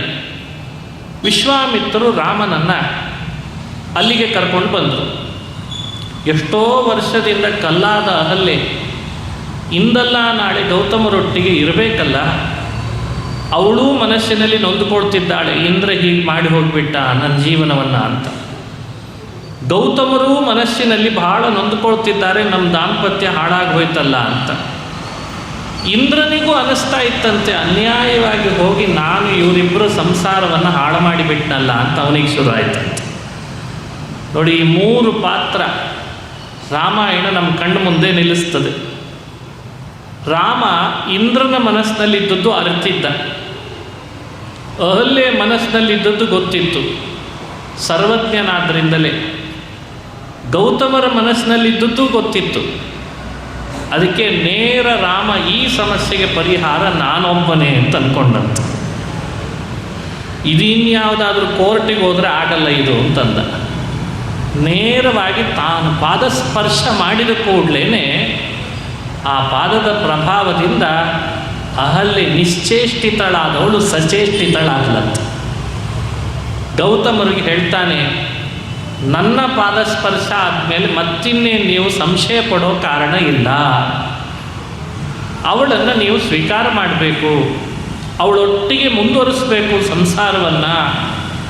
ಗೌತಮ ಋಷಿಗಳು ರಾಮಚಂದ್ರನ ಕಣ್ಣನ್ನು ನೋಡಿ ಸಾಕ್ಷಾತ್ ಪರದೇವತೆ ನಾರಾಯಣ ಬಂದು ಹೇಳಿದ ಮೇಲೂ ಕೂಡ ಇನ್ನು ನಾನು ಅದರಲ್ಲಿ ವಾದ ಮಾಡಬಾರ್ದು ಅಂತ ಅನಿಸಿ ಮುಂದೆ ಗೌತಮರು ಅಹಲ್ಯೆ ಒಟ್ಟಿಗೆ ದಾಂಪತ್ಯ ನಡೆಸಿದರು ಅನ್ನೋ ಕಥೆ ರಾಮಾಯಣದಲ್ಲಿ ಬರ್ತದೆ. ಈ ಕಥೆ ನಮಗೆ ತಿಳಿಸುವ ಸಂದೇಶ ಏನು? ಅಹಲ್ಯ ಉದ್ಧಾರ ಮಾಡಿ ರಾಮ ನಮಗೇನು ಸಂದೇಶ ಕೊಡ್ತಾನೆ? ಸಾಧ್ಯವಾದರೆ ಜೀವನದಲ್ಲಿ ಇಬ್ಬರು ದಂಪತಿಗಳು ಬೇರ್ಪಡ್ತಾ ಇದ್ದಾರೆ ಅಂತ ಅನಿಸಿದರೆ ಒಂದುಗೂಡಿಸೋ ಪ್ರಯತ್ನ ಮಾಡಿರಿ, ಹುಳಿ ಹಿಂಡೋ ಕೆಲಸ ಮಾಡಬೇಡ್ರಿ ಅಂತ ಸಂದೇಶ ಕೊಡ್ತಾರೆ. ಕೆಲವರು ಹುಳಿ ಹಿಂಡೋ ಕೆಲಸ ಮಾಡ್ತಾರೆ. ಆ ಇಬ್ಬರು ದಂಪತಿಗಳು ಒಂದಾಗ್ತಿದ್ದಾರೆ ಅಂದರೆ ಸಾಕು, ಅವ್ರು ಹೇಗೆ ಒಂದಾಗ್ತಾರೆ ನಾನು ನೋಡ್ಕೋತೀನಿ ಅಂತ ಹೇಳಿ ಅವ್ರ ಹತ್ರ ಹೋಗಿ ಒಂದು ಹೇಳಿ, ಇವ್ರ ಹತ್ರ ಹೋಗಿ ಇನ್ನೊಂದು ಹೇಳಿ, ಅವರಿಬ್ಬರಲ್ಲಿ ಜಗಳ ಇಲ್ಲದೆ ಇದ್ದರೂ ಇವರೇ ಜಗಳ ಹುಟ್ಟಿಸಿ ಅವರು ಒಂದಾಗಿರಬಾರ್ದು, ಹಾಗೆ ಮಾಡಿ ಇಟ್ಬಿಡ್ತಾರೆ. ಎಷ್ಟು ಕಡೆ ನಡೀತದೆ ಇಂಥ ಕೆಲಸ. ಅವತ್ತೇ ರಾಮ ತೋರಿಸಿದ, ಒಂದಾಗಿ ಬಾಳ್ರಿ, ಚೆನ್ನಾಗಿ ಜೀವನ ಕಳೀರಿ, ಸುಖಮಯವಾಗಿರ್ರಿ, ಶಾಂತಿಯಿಂದ ಇರ್ರಿ, ಜಗಳಾಡಬೇಡ್ರಿ ಅಂತ ಹೇಳಲ್ಲ. ಒಂದಿಷ್ಟು ಜಗಳನೂ ಆಡ್ರಿ, ಸರಸನೂ ಇರಲಿ ವಿರಸನೂ ಇರಲಿ ಅಂತ ಅನ್ನತ್ತೆ ರಾಮ. ಬರೀ ಜಗಳನೇ ಆಡಬೇಡ್ರಿ. ರಾಮಾಯಣ ಹೇಳೋ ಅದ್ಭುತವಾದ ತಿಳುವಳಿಕೆ ಏನು ಅಂದರೆ, ಮನುಷ್ಯನ ಜೀವನದಲ್ಲಿ ವಿರಸನೂ ಇರಬೇಕಂತೆ, ಸರಸನೂ ಇರಬೇಕಂತೆ. ಕೇವಲ ಸರಸ ಇದ್ದರೆ ಜೀವನದ ಮೌಲ್ಯ ಅರ್ಥ ಆಗಲ್ಲ. ಕೇವಲ ವಿರಸ ಇದ್ದರೆ ಜೀವನದಲ್ಲಿ ಮುಂದೆ ಸುಖ ಪಡಲಿಕ್ಕೆ ಬರೋದಿಲ್ಲ. ವಿರಸ ಇರಬೇಕು, ಸರಸ ಇರಬೇಕು, ಎರಡೂ ಇದ್ದು ಬದುಕನ್ನು ಕಳಿಬೇಕಂತ. ಇದನ್ನು ರಾಮಚಂದ್ರ ಜಗತ್ತಿಗೆ ಸಾರಿ ಹೇಳ್ತಾನೆ. ಇಷ್ಟು ದಿವಸ ಏನೋ ಗೌತಮರೇ ಕಳೆದ್ರಿ, ಇನ್ನು ಮುಂದೆ ಹಾಗೇ ಇರಬೇಕು ಅಂತ ಯೋಚನೆ ಮಾಡಬೇಡ್ರಿ, ಇನ್ನು ಮುಂದಾದರೂ ಒಟ್ಟಾಗಿ ಕಾಲ ಕಳೀರಿ ಅಂತ ಅವರನ್ನು ಒಂದು ಮಾಡಿದ. ಅಥೋ ಅಹಲ್ಯಾ ಪತಿನಾಭಿಶಪ್ತಾಂ ಅಥೋ ಅಹಲ್ಯಾಂ ಪತಿನಾಭಿಶಪ್ತಾಂ ಅಂತ ಹೇಳ್ತಾರೆ ಹಿರಿಯರು ರಾಮಾಯಣದ ಕಥೆಯನ್ನು ಹೇಳುವಾಗ. ತನ್ನ ಯಜಮಾನಿನಿಂದಲೇ ಶಾಪಕ್ಕೆ ಗುರಿಯಾದ ಅಹಲ್ಯೆಯನ್ನು ರಾಮ ಕರುಣೆ ತೋರಿಸಿ ಎಂಥ ಅದ್ಭುತವಾದ ಚಮತ್ಕಾರ ಮೆರೆದ. ಗಂಡ ಹೆಂಡತಿಯರ ಮಧ್ಯದಲ್ಲಿ ಸಾಮರಸ್ಯವನ್ನು ಪರಮಾತ್ಮ ಮೂಡಿಸಿದ, ರಾಮ ಮೂಡಿಸಿದ. ಅವತ್ತಿನಿಂದ ಇವತ್ತಿನವರೆಗೂ ಅರ್ಥಾತ್ ರಾಮಾಯಣದ ಪಾತ್ರದೊಳಗೆ ಇನ್ನೆಂದೂ ಕೂಡ ಗೌತಮರು ಅಹಲ್ಯೆಯನ್ನು ಕೆಟ್ಟ ದೃಷ್ಟಿಯಿಂದ ನೋಡಲಿಲ್ಲಂತೆ. ಅಹಲ್ಯೆಯೂ ಕೂಡ ಗೌತಮರ ಬಗ್ಗೆ ಆ ದುರ್ಭಾವನೆಯನ್ನು ಮಾಡಿಕೊಳ್ಳಿಲ್ಲಂತೆ. ಹೀಗಿಬ್ಬರು ಗಂಡ ಹೆಂಡತಿಯರಲ್ಲಿ ಒಡುಕು ಮೂಡದಂತೆ ಮಾಡಿದಂಥ ಮಹಾನುಭಾವ ಶ್ರೀರಾಮ ಅಂತ ಅನುಸಂಧಾನ ಮಾಡಬೇಕು. ಇದು ಲೋಕಕ್ಕೆಲ್ಲ ಕೊಟ್ಟ ಮಾರ್ಗದರ್ಶನ. ಒಂದು ಹೆಣ್ಣಿಗೆ ಅಬಲೆ ಅಂತ ರಾಮಾಯಣದಲ್ಲಿ ಹೇಳ್ತಾರೆ. ಸಂಸ್ಕೃತದಲ್ಲಿ ಅಬಲ ಅಂದರೆ ಸ್ತ್ರೀ. ಯೌವನದಲ್ಲಿ, ಬಾಲ್ಯದಲ್ಲಿ, ವೃದ್ಧಾಪ್ಯದಲ್ಲಿ ಅವಳಿಗೆ ಒಬ್ಬ ರಕ್ಷಕ ಬೇಕು. ಸ್ವತಂತ್ರವಾಗಿ ಅವಳು ಬದುಕ್ತಾಳೆ ಅಂತ ಆಗಲ್ಲ. ಪಿತಾ ರಕ್ಷತಿ ಕೌಮಾರೆ, ಬಾಲ್ಯದಲ್ಲಿ ಹೆಣ್ಣಿಗೆ ರಕ್ಷಕನಾಗಿ ತಂದೆನೇ ಇರಬೇಕಂತ. ತಂದೆಯ ಜವಾಬ್ದಾರಿ. ಅವಳ ಬಾಲ್ಯ ಇಡೀ ಅವಳನ್ನು ರಕ್ಷಿಸಬೇಕು. ಭರ್ತಾ ರಕ್ಷತಿ ಯೌವನೆ, ಯೌವನದಲ್ಲಿ ಅವಳ ರಕ್ಷಕನಾಗಿ ಗಂಡನೇ ಇರಬೇಕಂತ. ಅದು ಗಂಡನ ಜವಾಬ್ದಾರಿ. ವೃದ್ಧಾಪ್ಯ ಬಂದಾಗ ಹೆಣ್ಣಿಗೆ ರಕ್ಷಕನಾಗಿ ಮಗ ನಿಲ್ಲಬೇಕಂತ. ಅವಳಲ್ಲಿ ಹುಟ್ಟಿದ ಮಗ ಅವಳ ತಾಯಿಯನ್ನು ರಕ್ಷಣೆ ಮಾಡಲೇಬೇಕಂತ. ನೋಡಿ, ಹಿರಿಯರು ನಮಗೆ ಹೇಳಿಕೊಟ್ಟ ಪದ್ಧತಿ. ಕೌಮಾರದಲ್ಲಿ ಹೆಣ್ಣಿಗೆ ತಂದೆ ರಕ್ಷಕ, ಯೌವನದಲ್ಲಿ ಹೆಣ್ಣಿಗೆ ಗಂಡ ರಕ್ಷಕ, ವೃದ್ಧಾಪ್ಯದಲ್ಲಿ ಹೆಣ್ಣಿಗೆ ಮಗ ರಕ್ಷಕ ಅಂತಂತ. ಇದೆಲ್ಲ ಬಹಳ ಓಲ್ಡ್ ಆಯಿತು ಅಂತ ಅನ್ನಿಸ್ತದಲ್ಲ. ಎಲ್ಲೋ ಹೇಳ್ತಿದ್ದೀರಿ ನೀವು ತುಂಬ ಹಳೆಯಬ್ರು ಬಿಡ್ರಿ. ಈಗೆಲ್ಲ ರಕ್ಷಕ ಅಂತ ಯಾರೂ ಇಲ್ಲೇ ಇಲ್ಲ. ಈಗ ಎಲ್ಲ ಬಿ ಅಲೋನ್ ಸಂಸ್ಕೃತಿ ಶುರುವಾಗಿದೆ. ಬಿ ಅಲೋನ್ ಅಂತಾರೆ ಈಗ. ಬಿ ಅಲೋನ್ ಅಂದರೆ ಎಲ್ಲರೂ ಒಬ್ಬಂಟಿಗನಾಗಿರ್ಲಿಕ್ಕೆ ಇಷ್ಟಪಡ್ತಾರಂತೆ. ಗಂಡ ಬೇಡ, ಹೆಂಡತಿಗೆ ಗಂಡ ಬೇಡ, ಗಂಡನಿಗೆ ಹೆಂಡತಿ ಬೇಡ. ಒಂದು ವೇಳೆ ಒಟ್ಟಿಗೆ ಇದ್ದಾರೆ ಅಂದರೆ ಅತ್ತೆ ಮಾವ ಬೇಡ. ಅವರಿಬ್ಬರನ್ನ ಕೊಂದು ಹಾಕಿಬಿಡ್ಬೇಕಾ? ಅವರು ಬದುಕಿರಬಾರ್ದು. ಮೈದ್ನ ಬೇಡ, ಗಂಡನ ತಂಗಿ ಬೇಡ, ಯಾರೂ ಬೇಡ. B alone. ನಾನು ಒಬ್ಬ. ಇದೇನು ವಿಚಿತ್ರ ಒಂಟಿತನದ ಸಂಸ್ಕೃತಿ ಶುರುವಾಗಿದೆ ಅಲ್ಲಲ್ಲಿ. ಇದು ಖುಷಿ ಕೊಡಲ್ಲ. ಇದು ಪರಲೋಕದಲ್ಲಿಯೂ ಖುಷಿ ಇಲ್ಲ, ಇಹಲೋಕದಲ್ಲಿಯೂ ಖುಷಿ ಕೊಡಲ್ಲ. ಭಗವಂತನಿಗೆ ಸೃಷ್ಟಿ ಮಾಡುವಾಗ ಇದರ ಅಭಿಪ್ರಾಯ ಗೊತ್ತಿರಲಿಲ್ಲ. ರಾಮಾಯಣದ ಪ್ರತಿ ಹಂತ ಮನುಷ್ಯರನ್ನು ಚೆನ್ನಾಗಿ ಬಾಳಿ ಬದುಕುವಂತೆ ಮಾಡಲಿಕ್ಕೆ ಬರ್ತದೆ ಸಂದೇಶ. ಒಳ್ಳೆ ಬಟ್ಟೆ ಹಾಕು, ಪ್ರಾಮಾಣಿಕವಾಗಿ ದುಡಿ, ಇನ್ನೊಬ್ಬರಿಗೆ ಮನಸ್ಸಿಗೆ ನೋವು ಮಾಡಬೇಡ, ಒಳ್ಳೆ ಮಾತುಗಳನ್ನಾಡು, ಸಮಾಜದಲ್ಲಿ ಸಂಸ್ಕೃತಿಯನ್ನು ಬೆಳೆಸು, ನೀನು ಸಂಸ್ಕೃತಿಯಿಂದ ಇರು, ಸುಸಂಸ್ಕೃತನಾಗಿರು. ಸಮಾಜದಲ್ಲಿ ಹೇಗೋ ಹಾಗೆ ನಿನ್ನ ಸಂಸಾರದೊಳಗೋ ಹಾಗೇ ಇರು. ಒಳ್ಳೆ ಮಕ್ಕಳನ್ನು ಪಡಿ, ಭೋಗದಿಂದ ಇರು, ಬೇಡ ಅಂತ ಹೇಳಲ್ಲ. ಯೌವನದಲ್ಲಿ ಅನುಭವಿಸಬೇಕಾದ ಭೋಗವನ್ನು ಅನುಭವಿಸು. ಹೀಗೆ ಸ್ತ್ರೀಯರಿಗೆ, ಪುರುಷರಿಗೆ ಒಳ್ಳೆ ಅಪೂರ್ವವಾದ ವಿಷಯಗಳನ್ನು ರಾಮಾಯಣ ಹೇಳಿಕೊಡ್ತದೆ. ರಾಮ ಅದಕ್ಕೆ ಒಬ್ಬ ಗಂಡ, ಒಬ್ಬಳು ಹೆಂಡತಿ, ಇಬ್ಬರು ಹೇಗಿರಬೇಕೋ ಗೌತಮ ಋಷಿಗಳೇ ನೀವು ಹಾಗೇ ಇರಬೇಕು ಅನ್ನಂತಾರೆ ರಾಮ. ನೀವು ಹಾಗೇ ಬಾಳಿ ಬದುಕಬೇಕು. ನಿಮ್ಮನ್ನು ನೋಡುವ ಕಣ್ಣುಗಳು ಸಾವಿರಾರು ಇರ್ತವೆ. ನೀವು ಒಬ್ಬರು ಹೀಗಿದ್ರಿ ಅಂದರೆ ನಿಮ್ಮನ್ನೇ ನೋಡಿ ಮತ್ತೊಬ್ಬ ಹಾಗಿರ್ಲಿಕ್ಕೆ ಶುರು ಮಾಡ್ತಾನೆ, ಅವನನ್ನು ನೋಡಿ ಮತ್ತೊಬ್ಬ ಹಾಗಿರ್ಲಿಕ್ಕೆ ಶುರು ಮಾಡ್ತಾನೆ. ಅಲ್ಲೇನು ಖುಷಿ ಇಲ್ಲ. ಅವರಿರಲಿಲ್ವೇ ಅಂತ ಬೆರಳು ಮಾಡಿ ತೋರಿಸ್ತಿರ್ತಾರೆ. ಅವರಿರಲಿಲ್ವೇ, ಅದು ನೋಡಲಿಕ್ಕೆ ಹೇಳಲಿಕ್ಕೆ ಚಂದ ಅಷ್ಟೇ. ಒಂದು ಸ್ವಲ್ಪ ದಿವಸ ಕಾಲ ಕಳೀತಿರ್ಲಿಕ್ಕೆ ನಿನಗೆ ಅರ್ಥ ಆಗ್ತದೆ, ಓ ಹಾಗಿರಬಾರ್ದು ಅಂತ. ಅಷ್ಟು ಸಾವಿರಾರು ಜನಗಳು ಹೇಗಿರಬೇಕೋ ಹಾಗೆ ಇರಲದೇ ದಾರಿ ಬಿಡಲಿಕ್ಕೆ ಹೊಣೆ ಯಾರಾಗ್ತಾರೆ ಅಂದರೆ ನೀನಾಗ್ತೀಯ. ಅಷ್ಟು ಜನರನ್ನು ಬಿಡಿಸಿದೆ, ಅದಕ್ಕೆ ಹೊಣೆ ನೀನೇ ಅಲ್ಲವೇ? ಹಾಗಾಗಬೇಡ ಅಂತ ಹೇಳ್ತಾನೆ ರಾಮ. ನಮ್ಮನ್ನು ನೋಡೋರ ಕಣ್ಣು ಸಾವಿರಾರು ಇದ್ದಾರೆ, ನಮಗೆರಡೇ ಕಣ್ಣಿರ್ಬೋದು, ಆದರೆ ಅವರೆಲ್ಲ ನಮ್ಮನ್ನೇ ನೋಡಿ ಬದುಕು ಕಟ್ಟಿಕೊಳ್ತಿರ್ತಾರೆ. ನೀನು ಹೀಗಾದಿ ಅಂದರೆ ಅವರೆಲ್ಲ ಹಾಗಾಗಲಿಕ್ಕೆ ಶುರುವಾಗ್ತಾರೆ. ಈ ಎಚ್ಚರಿಕೆಯೂ ಕೂಡ ಮನುಷ್ಯನ ಜೀವನದೊಳಗೆ ಸಂಸಾರದಲ್ಲಿ ನಡೆಯುವ ಆಗು ಹೋಗುಗಳಲ್ಲಿ ಅವನೇ ವಹಿಸಿರಬೇಕು ಅದನ್ನು ಅನ್ನೋ ಸಂದೇಶವನ್ನು ರಾಮಚಂದ್ರ ತಿಳಿಸ್ತಾನೆ. ಇಂಥ ಅದ್ಭುತ ಘಟನೆ ನಡೀತು. ವಿಶ್ವಾಮಿತ್ರ ಋಷಿಗಳು ಅಹಲ್ಯ ಗೌತಮರನ್ನು ಯಾವಾಗ ಒಂದು ಮಾಡಿದ್ನೋ ರಾಮ, ಹೆಚ್ಚು ಪ್ರಸಿದ್ಧಿ ಯಾರಿಗೆ ಬಂತು ಅಂದರೆ ವಿಶ್ವಾಮಿತ್ರರಿಗೆ ಬಂತಂತೆ. ಋಷಿಗಳೆಲ್ಲ ಶ್ಲಾಘನೆ ಮಾಡಿದ್ದು ಯಾರನ್ನ ಅಂದರೆ ರಾಮನನ್ನು. ಅಂಥ ರಾಮನನ್ನು ಕರ್ಕೊಂಡು ಬಂದ್ರಲ್ಲ ಆ ಗೌತಮರ ಆಶ್ರಮಕ್ಕೆ ವಿಶ್ವಾಮಿತ್ರರೇ, ನಿಮಗೆ ಸನ್ಮಾನ ಮಾಡಬೇಕು ಅಂತಂದ್ರಂತೆ. ನೋಡಿ, ರಾಮಾಯಣ ಹೇಳ್ತದೆ ಎರಡು ಪ್ರಸಂಗ. ಜೀವನದಲ್ಲಿ ನಾವು ಇನ್ನೊಬ್ಬರನ್ನ ಖುಷಿ ಪಡಿಸಿದಾಗ ನಾವು ಪಡೋ ಖುಷಿನೇ ಬೇರೆ ಅಂತೆ. ಇನ್ನೊಬ್ಬರನ್ನ ಹಿಂಸೆ ಪಟ್ಟು ಒಂದು ಖುಷಿ ಪಡೋ ಜನಾಂಗ ಇದೆ, ಅದು ಖುಷಿನೇ ಅಲ್ಲಂತೆ. ಅದು ತಾತ್ಕಾಲಿಕವಾಗಿ ಆ ಸಮಯಕ್ಕೆ ಖುಷಿ ಪಟ್ಟಿರ್ಬೋದು, ಆದರೆ ಇನ್ನೊಬ್ಬರಿಗೆ ಉಪಕಾರ ಮಾಡಿ ಆ ಉಪಕಾರ ಮಾಡಿದ್ದರಿಂದ ಅವರಿಬ್ಬರು ಚೆನ್ನಾಗಿದ್ದಾರೆ ಅಂತನ್ನುವ ಮಾತು ಮತ್ತೊಬ್ಬರಿಂದ ಕೇಳಿದಾಗ ಎಷ್ಟು ಖುಷಿ ಆಗ್ತದೆ. ನಾವು ಜೀವನದಲ್ಲಿ ಒಂದಾದರೂ ಅಂಥ ಕೆಲಸ ಮಾಡಿದ್ದೇವ? ಒಬ್ಬ ಹಸಿದವನಿಗೆ ಆ ಕ್ಷಣಕ್ಕೆ ಅವನಿಗೆ ಒಳ್ಳೆ ಊಟಕ್ಕೆ ವ್ಯವಸ್ಥೆ ಮಾಡಿ ಹೊಟ್ಟೆ ತುಂಬ ಊಟ ಮಾಡಿದ ಮೇಲೆ ಅವನು ಹರಿಸ್ತಾನಲ್ಲ, ಅಲ್ಲಿರೋ ಖುಷಿನೇ ಬೇರೆ.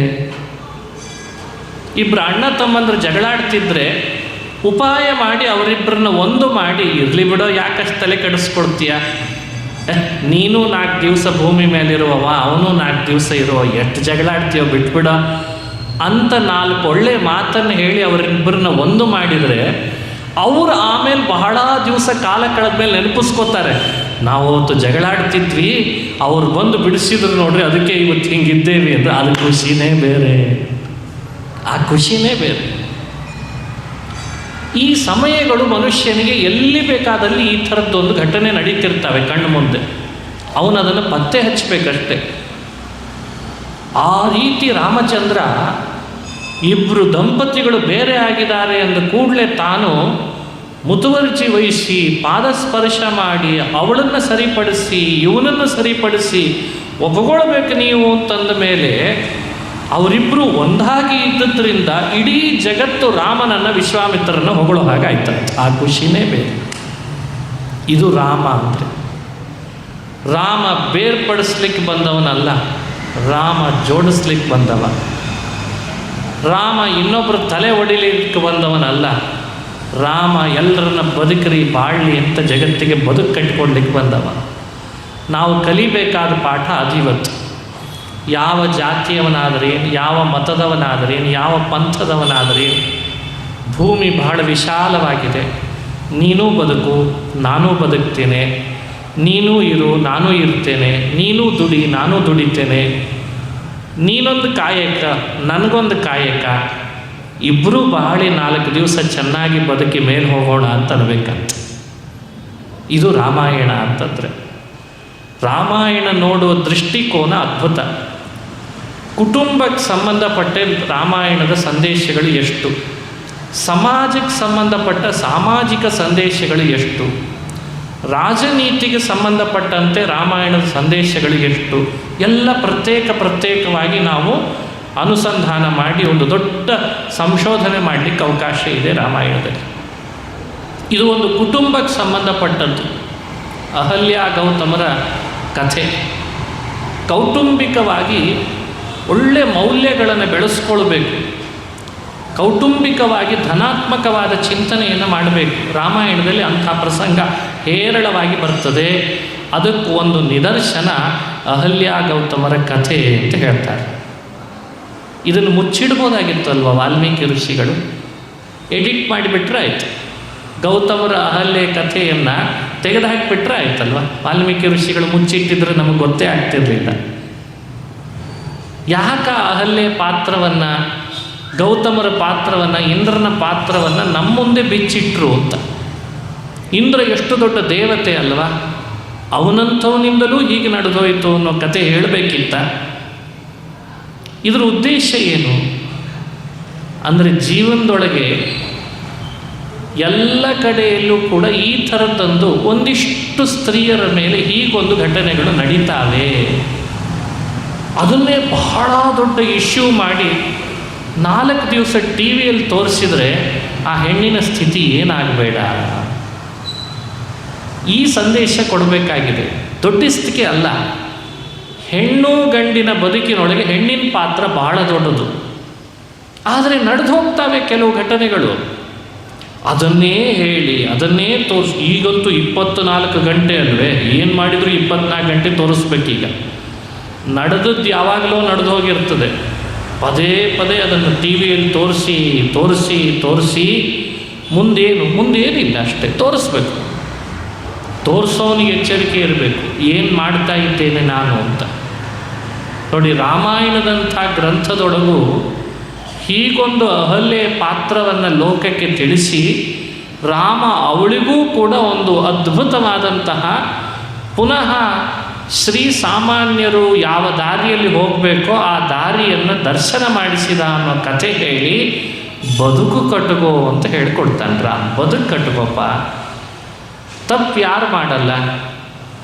ತಪ್ಪೇ ಮಾಡದ ಮನುಷ್ಯ ಯಾರಾದರೂ ಇದ್ದರೆ ತೋರಿಸ್ರಿ ನೋಡೋಣ.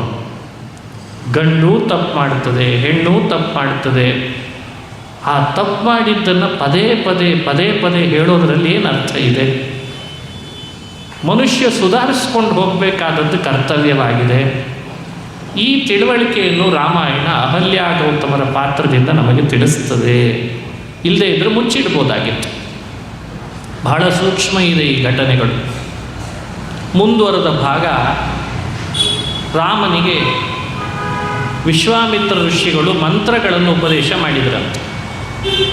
ಬ್ರಹ್ಮಾಸ್ತ್ರ, ಆಗ್ನೇಯಾಸ್ತ್ರ, ವರುಣಾಸ್ತ್ರ, ಬಹಳ ದೊಡ್ಡ ದೊಡ್ಡ ಅಸ್ತ್ರಗಳನ್ನೆಲ್ಲ ವಿಶ್ವಾಮಿತ್ರರು ಉಪದೇಶ ಮಾಡಿದರು ರಾಮನಿಗೆ.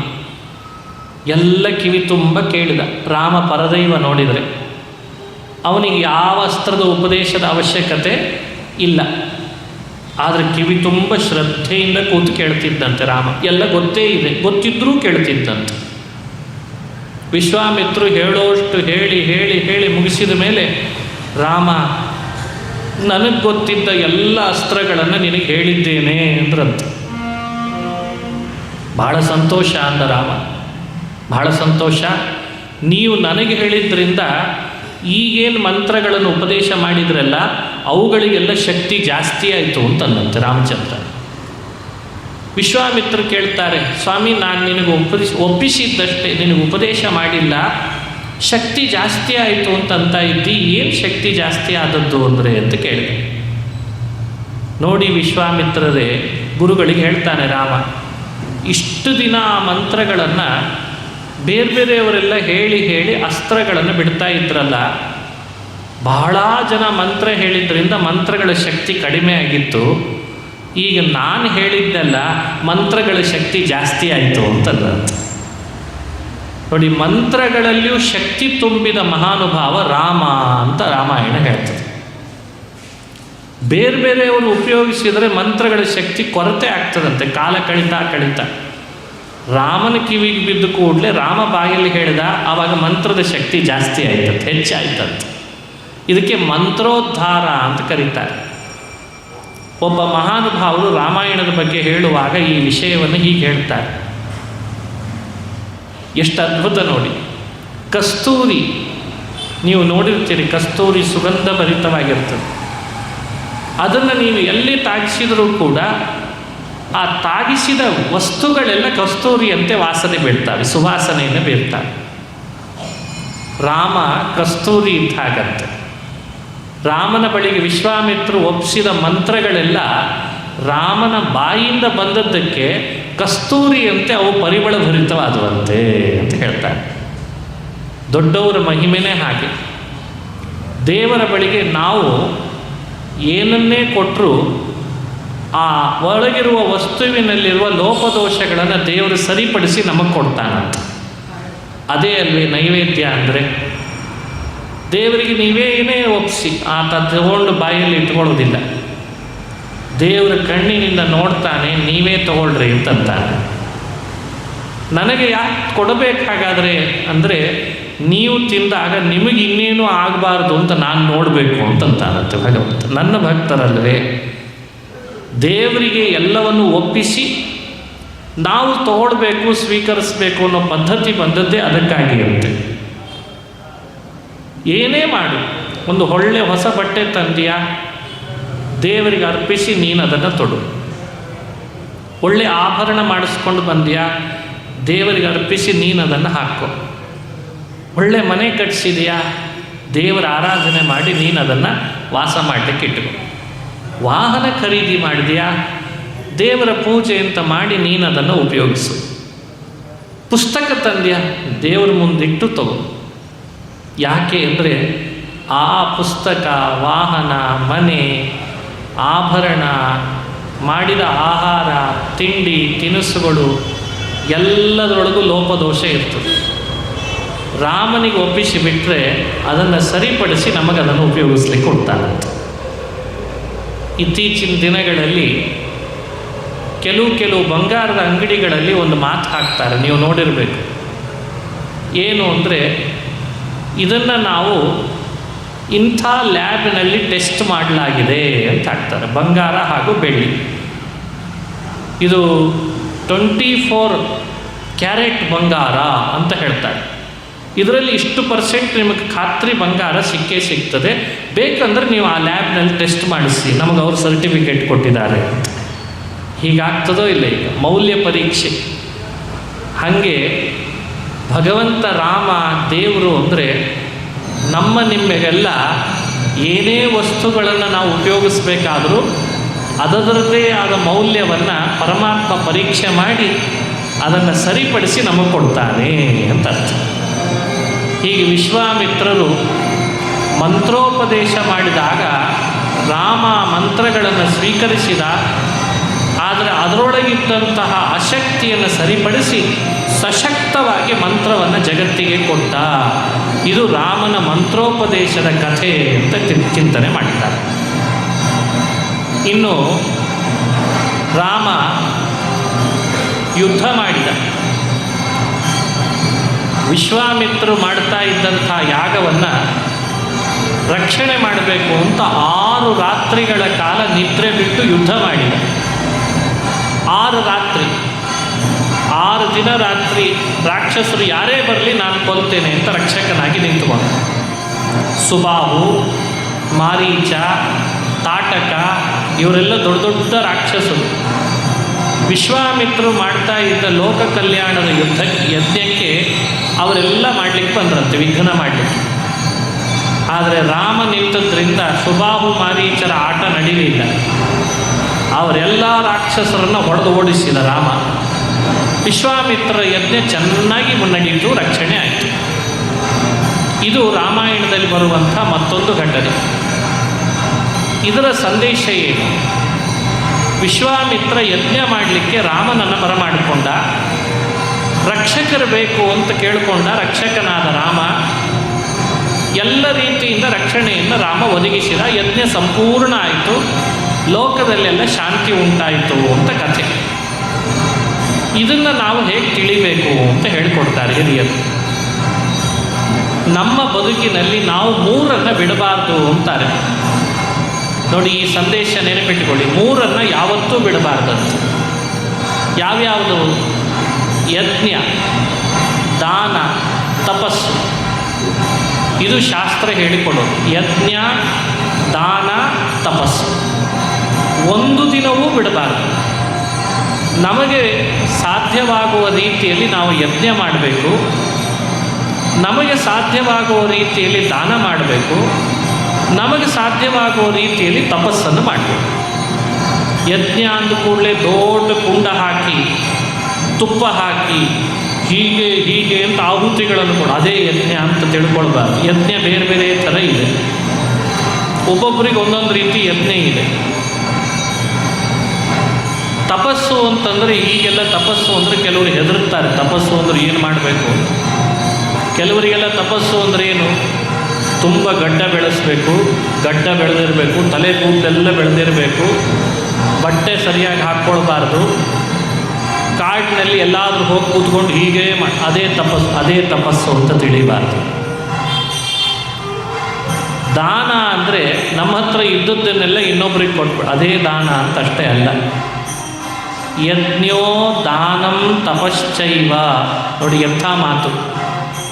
ಯಜ್ಞವಾಗಲಿ, ದಾನವಾಗಲಿ, ತಪಸ್ಸಾಗಲಿ ಎಲ್ಲರಿಗೂ ಕೂಡ ವಿಹಿತವಾದಂಥ ಕೆಲಸಗಳಂತಿದೆ. ಇದನ್ನು ನಾವು ಮಾಡಿದರೆ ನಮಗೆ ಗೊತ್ತೇ ಇಲ್ಲದ ಹಾಗೆ ದೇವರು ನಮ್ಮ ಹಿಂದೆ ಬಂದು ನಿಂತು ಬಿಡ್ತಾನೆ.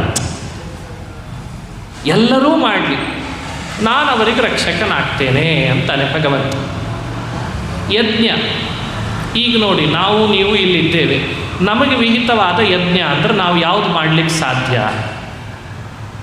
ಈಗ ನಾವು ಮಾಡ್ತಾ ಇರೋದೇ ಯಜ್ಞ ಅಂತ ನೋಡಿ. ಇದು ಪ್ರವಚನ ಹೇಳುವ ಕೆಲಸ, ನೀವು ಪ್ರವಚನ ಕೇಳುವ ಕೆಲಸ, ಇದೇನಿದು? ಇದು ಯಜ್ಞ ಅಂತ ಹೇಳ್ತಾರೆ ಹಿರಿಯರು. ನೋಡಿ, ಈ ಯಜ್ಞ ಮಾಡಲಿಕ್ಕೆ ಖರ್ಚು ಮಾಡಬೇಕಾಗಿಲ್ಲ. ಈ ಯಜ್ಞ ಮಾಡಲಿಕ್ಕೆ ಕಣ್ತುಂಬ ಹೊಗೆ ತುಂಬಿಕೊಳ್ಬೇಕಾಗಿಲ್ಲ.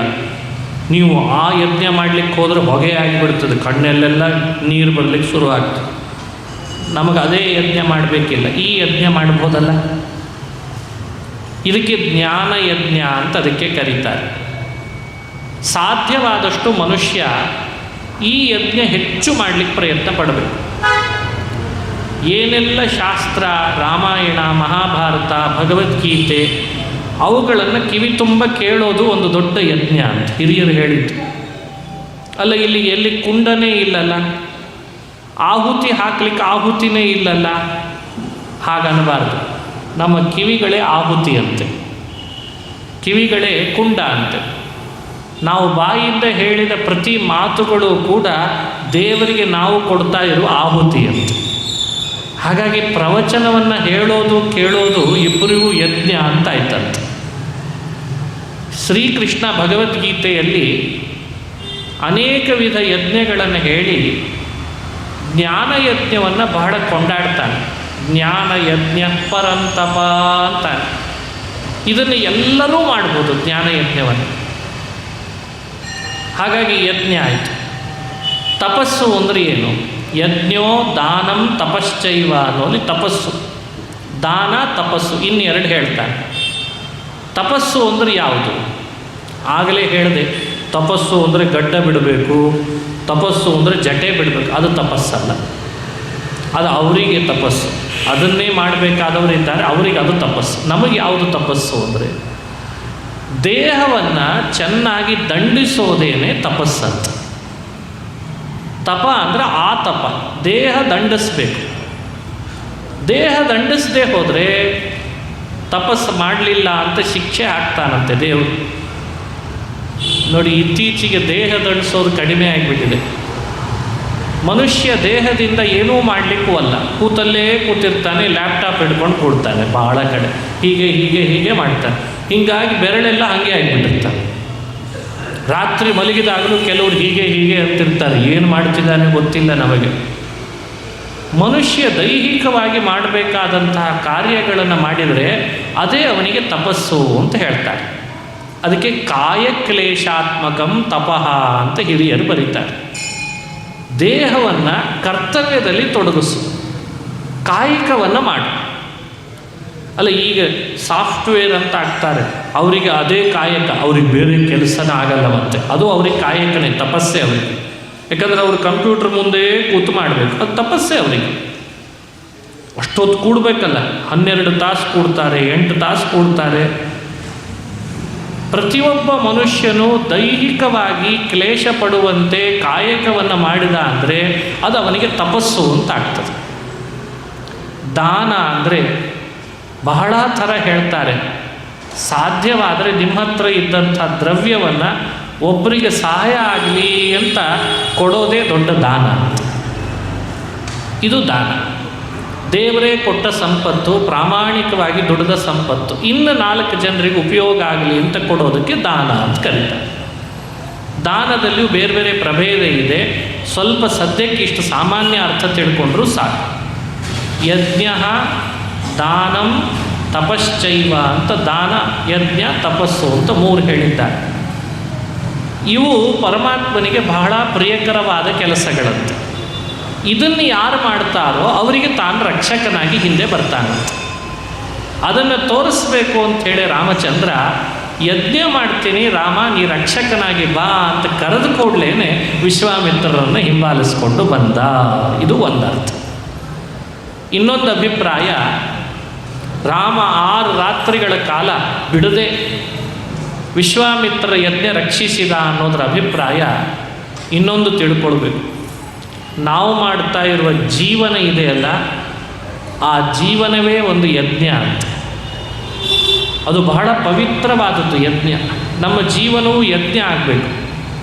ಇತ್ತೀಚೆಗೆ ಜೀವನ ಯಜ್ಞ ಆಗ್ತಾ ಇಲ್ಲ, ಯುದ್ಧ ಆಗ್ತಾ ಇದೆ. ಅನೇಕರ ಜೀವನವನ್ನು ಯುದ್ಧ ಮಾಡಲಿಕ್ಕೆ ಶುರು ಮಾಡಿದ್ದಾರೆ. ಯಜ್ಞ ಮಾಡ್ಕೋ ಅಂತ ದೇವರು ಹೇಳ್ತಾನೆ, ಯುದ್ಧ ಮಾಡ್ತೀನಿ ಅಂತ ಜೀವ ಹೇಳ್ತಾನೆ. ಇದೇ ವಿಪರ್ಯಾಸ. ಇಲ್ಲಿ ಏನಿಲ್ಲ, 4 ದಿವಸ ಇದ್ದು ಮತ್ತೆ ಮೇಲೆ ಹೋಗೋರು ನಾವೆಲ್ಲ. ನೀನು ಎಷ್ಟಂತೆ ಜಗಳಾಡ್ತಿ, ಎಷ್ಟಂತೆ ಕೂಗಾಡ್ತಿ, ಎಷ್ಟಂತೆ ಹಾರಾಡ್ತಿ. 4 ದಿವಸ ಇದ್ದು ಹೋಗ್ಲಿಕ್ಕೆ ಬಂದಿದ್ದಿ. ನೀನು ಒಂದು 50 ವರ್ಷ, ಅವಳು ಒಂದು 50-60 ವರ್ಷ ಇದ್ದು ಇಲ್ಲಿದ ಖಾಲಿ ಮಾಡಲೇಬೇಕು ಜಾಗ. ಇರೋ ಅಷ್ಟು ದಿನದೊಳಗೆ ಒಂದೊಳ್ಳೆ ಯಜ್ಞದಂತೆ ಮಾಡಿ ಹೋಗು ಅಂತ ಶಾಸ್ತ್ರಗಳೆಲ್ಲ ಹೇಳ್ತಾರೆ. ಹಾಗಾಗಿ ಜೀವನವೇ ಒಂದು ಯಜ್ಞ. ನಾವು ಮಾಡುವ ಕರ್ತವ್ಯ ಕರ್ಮಗಳೇ ಆಹುತಿಯಂತೆ, ಕಾಯಕವೇ ಆಹುತಿಗಳಂತೆ. ಈ ಆಹುತಿಯನ್ನು ಅಗ್ನಿಯಲ್ಲಿ ಸಮರ್ಪಣೆ ಮಾಡಬೇಕಲ್ಲ. ನಮ್ಮ ನಿಮ್ಮೆಲ್ಲರೊಳಗಿರುವ ಭಗವಂತನೇ ಅಗ್ನಿಯಂತೆ. ನಾವು ಮಾಡಿ ಆ ದೇವರು ಮಾಡಿಸಿದ ಅಂತ ಅವನಿಗೆ ಕೈ ಮುಗಿಯೋದಿದೆಯಲ್ಲ, ಇದೇ ಜೀವನ ಯಜ್ಞ ಅಂತ ಕರೀತಾರೆ. ಬಹಳ ಅರ್ಥಗರ್ಭಿತವಾದ ಉಪನಿಷತ್ತುಗಳು ಹೇಳುವ ಯಜ್ಞ ಇದು. ಕೊನೆಗೆ ಮರಣ ಇದೆಯಲ್ಲ, ಇಂದಲ್ಲ ನಾಳೆ ನಾವು ಮರಣ ಅಪ್ಪಲೇಬೇಕು. ಯಜ್ಞ ಎಲ್ಲ ಮಾಡಿದ ಮೇಲೆ ಒಂದು ಕಲಶ ಇಟ್ಟಿರ್ತಾರೆ. ಆ ಕಲಶದ ನೀರನ್ನು ಯಜ್ಞ ಮಾಡಿದವರ ಮೇಲೆ ಅಭಿಷೇಕ ಅಂತ ಮಾಡ್ತಾರೆ, ನೀವು ನೋಡಿರ್ತೀರಿ. ಆ ಅಭಿಷೇಕ ಮಾಡಿ ಅವಭೃತ ಸ್ನಾನ ಅಂತ ಮಾಡ್ತಾರೆ. ಹಂಗಿದ್ದಂಗೆ ಇಲ್ಲಿಯೂ ಕೂಡ ಜೀವನ ಯಜ್ಞ ಅಂತ ನಾವು ಮಾಡಿದ ಮೇಲೆ ನಮ್ಮ ಯಜ್ಞದ ಅವಭೃತ ಸ್ನಾನ ಯಾವುದು ಅಂದರೆ ಮರಣ ಅಂತ ಭಾವಿಸ್ಬೇಕಂತೆ. ಮರಣವೇ ಅವಭೃತ ಸ್ನಾನ. ಖುಷಿಯಿಂದ ಮರಣ ಅಪ್ಪಬೇಕಂತೆ ಮನುಷ್ಯ. ಚೆನ್ನಾಗಿ ಕಾಯಕ ಮಾಡಬೇಕು. ಆಮೇಲೆ ಮರಣ ಹತ್ತಿರ ಬರ್ತಾ ಇದೆ ಅಂತ ಅವನಿಗೆ ಗೊತ್ತಾದ ಕೂಡಲೇ ಬರಲಿ, ನನ್ನ ಸ್ನಾನ ಆಗ್ತದೆ ಅಂತ ಭಾವಿಸ್ಬೇಕಂತೆ. ಇಂಥ ಜೀವನ ಯಜ್ಞ ನಡೆಸು ಅಂತ ರಾಮಾಯಣ ನಮಗೆ ಹೇಳಿಕೊಡ್ತದೆ. ನಾವು ನೋಡಿದರೆ 2 ದಿವಸ ಆಗಿರಲ್ಲ, ಜಗಳಾಡಿ ಅವಳಿಗೆ ಇವನು ಬೇಡ, ಇವಳಿಗೆ ಅವನು ಬೇಡ ಅಂಥೇಳಿ ದೊಡ್ಡ ಯುದ್ಧನೇ ಮಾಡಿ ಏನೋ ಭಾರಿ ದೊಡ್ಡ ರಾಷ್ಟ್ರನೇ ಕಾಯ್ದು ಬಿಡ್ತೇನೇನೋ ಅಂತ ನಾವು ಆಡ್ಲಿಕ್ಕೆ ಶುರು ಮಾಡ್ತೇವೆ. ಏನಾಗಲ್ಲ, ಯಾರ್ಯಾರಿಗೆ ಏನೇನೂ ಆಗಲ್ಲ ನೀ ಜಗಳಾಡಿದೆ. ಅದಕ್ಕೆ ಶಾಸ್ತ್ರ ಭಾಳ ಚೆನ್ನಾಗಿ ಹೇಳ್ತದೆ, ನಿನ್ನ ಜೀವನವನ್ನು, ನಿನ್ನ ಬದುಕನ್ನು ಯಜ್ಞದಂತೆ ಮಾಡು. ಆಗ ಅದು ಲೋಕಕ್ಕೂ ಹಿತ, ನಿನಗೂ ಹಿತ. ಇಂಥ ಯಜ್ಞ ಮಾಡುವಾಗಲೂ ರಾಕ್ಷಸರು ಬರ್ತಾರಂತೆ. ಅಂದು ವಿಶ್ವಾಮಿತ್ರ ಯಜ್ಞ ಮಾಡಲಿಕ್ಕೆ ಹೊರಟ್ರೆ ರಾಕ್ಷಸರು ಬಂದಂತೆ ನಮ್ಮ ಜೀವನ ಯಜ್ಞದಲ್ಲಿಯೂ ತಡೆ ಹಿಡಿಲಿಕ್ಕೆ ರಾಕ್ಷಸರು ಬರ್ತಾರಂತೆ. ಅವತ್ತು ಬಂದ ರಾಕ್ಷಸರು ಯಾರು? ಸುಬಾಹು, ಮಾರೀಚ, ತಾಟಕ, ಅವರ ಸೈನ್ಯ. ಇದು ನಮ್ಮ ಜೀವನದ ಯಜ್ಞ ಮಾಡುವಾಗಲೂ ರಾಕ್ಷಸರು ಬರ್ತಾರೆ. ಇಲ್ಲಿ ಯಾರು ರಾಕ್ಷಸರು ಅಂದರೆ ಹೇಗೆ ತಿಳ್ಕೊಳ್ಬೇಕು? ಸುಬಾಹು ಬರ್ತಾನೆ. ಸುಬಾಹು ಅಂದರೆ ಯಾರು? 2 ಬಾಹುಗಳನ್ನು ಎತ್ತಿ ಎತ್ತಿ ಯುದ್ಧ ಮಾಡ್ತಾನೆ, ಅವನು ಸುಬಾಹು. ನಮ್ಮ ಜೀವನದ ಯಜ್ಞ ನಡೆಸುವಾಗ 2 ಬಾಹುಗಳನ್ನು ಎತ್ತಿ ಯುದ್ಧ ಮಾಡಲಿಕ್ಕೆ ಬರೋನು ಯಾರು? ಅಹಂಕಾರ ಅಂತ ಅರ್ಥ. ಅಹಂಕಾರ ಅನ್ನೋನು ಸುಬಾಹು ಇದ್ದಾಗ. ಮಾರೀಚ ಅಂತ ಬರ್ತಾನೆ. ಮಾರೀಚ ಅಂದರೆ ಯಾರು?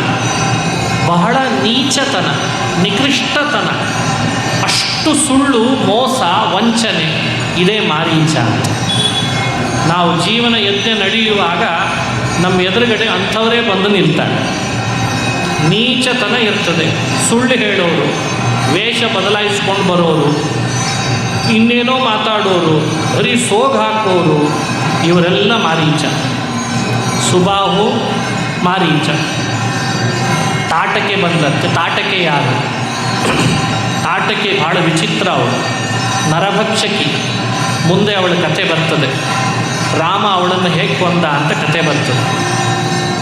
ತಾಟಕೆ ಅಂದರೆ ಲೋಕದೊಳಗೆ ತಾಟಕೆ ಬೇರೆ ಅಲ್ಲೇ ಅಲ್ಲ, ಪ್ರತಿಯೊಬ್ಬರಿಗೆ ಹಿಂಸೆಯನ್ನು ಬಯಸೋವಳೆ ತಾಟಕೆ. ಭಾರಿ ಹಿಂಸೆ, ಪರಮಹಿಂಸೆ ಅಂತವಳು. ಯಾರೂ ಇರಬಾರ್ದು, ನಾನೊಬ್ಬಳೇ ಇರಬೇಕು. ಹೀಗೆ ಹಿಂಸೆ, ಅಹಂಕಾರ, ವಂಚನೆ, ಇವರೇ ಸುಬಾಹು, ಮಾರೀಚ, ತಾಟಕ. ಇವರೆಲ್ಲ ವಿಶ್ವಾಮಿತ್ರ ಯಜ್ಞದಲ್ಲಿ ಆ ಯಜ್ಞದ ಕುಂಡಕ್ಕೆ ರಕ್ತದ ಮಡುವನ್ನು ಹರಿಸ್ತಿದ್ರಂತೆ, ರಕ್ತದ ಕೊಡಗಳನ್ನು ತಂದು ಎಸಿತಿದ್ರಂತೆ. ರಾಮ ಅಂಥ ರಾಕ್ಷಸರನ್ನೆಲ್ಲ ಕೊಂದು, ಆ ರಾಕ್ಷಸರಿಗೆ ಸಮಾಜಘಾತುಕರನ್ನು ಕೊಂದು ಸಮಾಜ ಕಲ್ಯಾಣಕ್ಕೆ ಯಜ್ಞವನ್ನು ಮಾಡಿ ರಾಮ ಜಗತ್ತಿಗೆ ಒಂದು ದೊಡ್ಡ ಸಂದೇಶವನ್ನು ಸಾರಿಬಿಟ್ಟಂತೆ. ನೀವು ಮಾಡುವ ಜೀವನ ಯಜ್ಞದಲ್ಲೂ ಇಂಥ ಘಾತುಕರಾದವರೇನಾದರೂ ನಿಮ್ಮ ಹಿಂದೆ ಬಂದರೆ ನಾನು ಅದರಿಂದ ರಕ್ಷಣೆ ಮಾಡ್ತೇನೆ, ವಿಶ್ವಾಮಿತ್ರರು ವಿಶ್ವಾಸ ಮಾಡಿದಂಗೆ ನನ್ನನ್ನು ವಿಶ್ವಾಸ ಮಾಡ್ರಿ ಅಂತಂದ. ಇದನ್ನು ನಮಗೆ ಸಂದೇಶವಾಗಿ ರಾಮಚಂದ್ರ ನೀಡ್ತಾ ಇದ್ದಾರೆ. ಜೀವನ ಯಜ್ಞಕ್ಕೆ ವಿಘ್ನ ಮಾಡಲಿಕ್ಕೆ ಬಂದೇ ಬರ್ತಾರೆ. ನನ್ನನ್ನು ವಿಶ್ವಾಸ ಮಾಡಿದರೆ ಅವರನ್ನೆಲ್ಲ ನಾನು ನೋಡ್ಕೊಳ್ತೇನೆ. ನನ್ನನ್ನು ವಿಶ್ವಾಸ ಮಾಡೋದು ಅಂದ್ರೆ ಏನು? ರಾಮನನ್ನು ವಿಶ್ವಾಸ ಮಾಡೋದು ಅಂದ್ರೆ ಏನು? ರಾಮ ಈಗ ಕಣ್ಣಿಗೆ ಕಾಣಿಸ್ತಾ ಇಲ್ಲ, ಆದರೆ ಅವನನ್ನು ವಿಶ್ವಾಸ ಮಾಡು ಅಂತ ಹೇಳ್ತದೆ ರಾಮಾಯಣ. ಹಾಗಂದ್ರೆ ಏನು? ಅದನ್ನು ತಿಳುವಳಿಕೆ ಕೊಡ್ತಾರೆ. ರಾಮ ವಿಶ್ವಾಮಿತ್ರರಿಂದ ಮಂತ್ರೋಪದೇಶ ಮಾಡಿಸ್ಕೊಂಡ, ಮಂತ್ರಗಳಿಂದ ಅಸ್ತ್ರಗಳನ್ನು ಮಾಡಿದ, ಅಸ್ತ್ರಗಳಿಂದ ಎಲ್ಲ ರಾಕ್ಷಸರನ್ನು ಹೋರಾಟ ಮಾಡಿ ಯುದ್ಧ ಮಾಡಿದ. ನಾವೇನು ಸಂದೇಶ ತಗೊಳ್ಬೇಕು ಅಂದರೆ, ನಮ್ಮ ಜೀವನದ ಯಜ್ಞವನ್ನು ನಾವು ಮಾಡುವಾಗ ಯಾವತ್ತೂ ಕೂಡ ದೇವತೆಗಳನ್ನು ಆರಾಧನೆ ಮಾಡದೇ ಇರಬಾರ್ದು.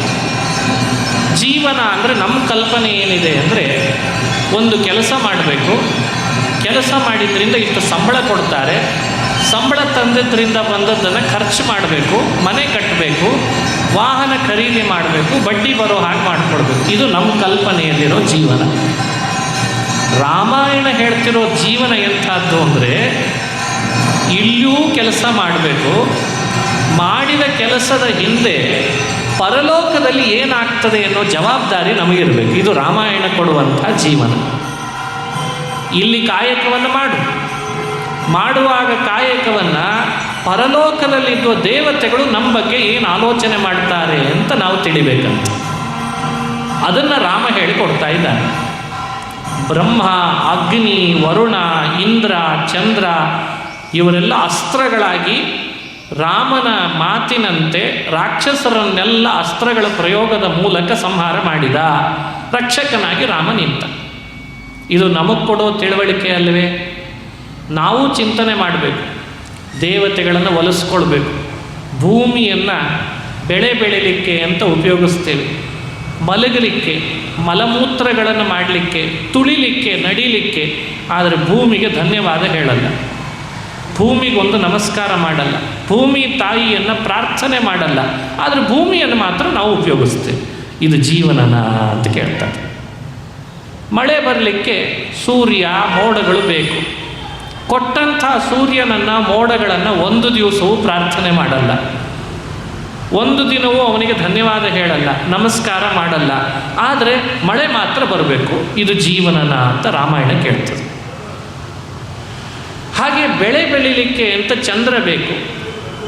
ಔಷಧಿಗಳು, ಮರ, ಗಿಡ ಎಲ್ಲ ಬೆಳಿಬೇಕಲ್ವೇ? ಧಾನ್ಯ, ದವಸ, ಚಂದ್ರ ಬೇಕು. ನಾವು ಚಂದ್ರನಿಗೆ ಆದರ ಮಾಡಲ್ಲ.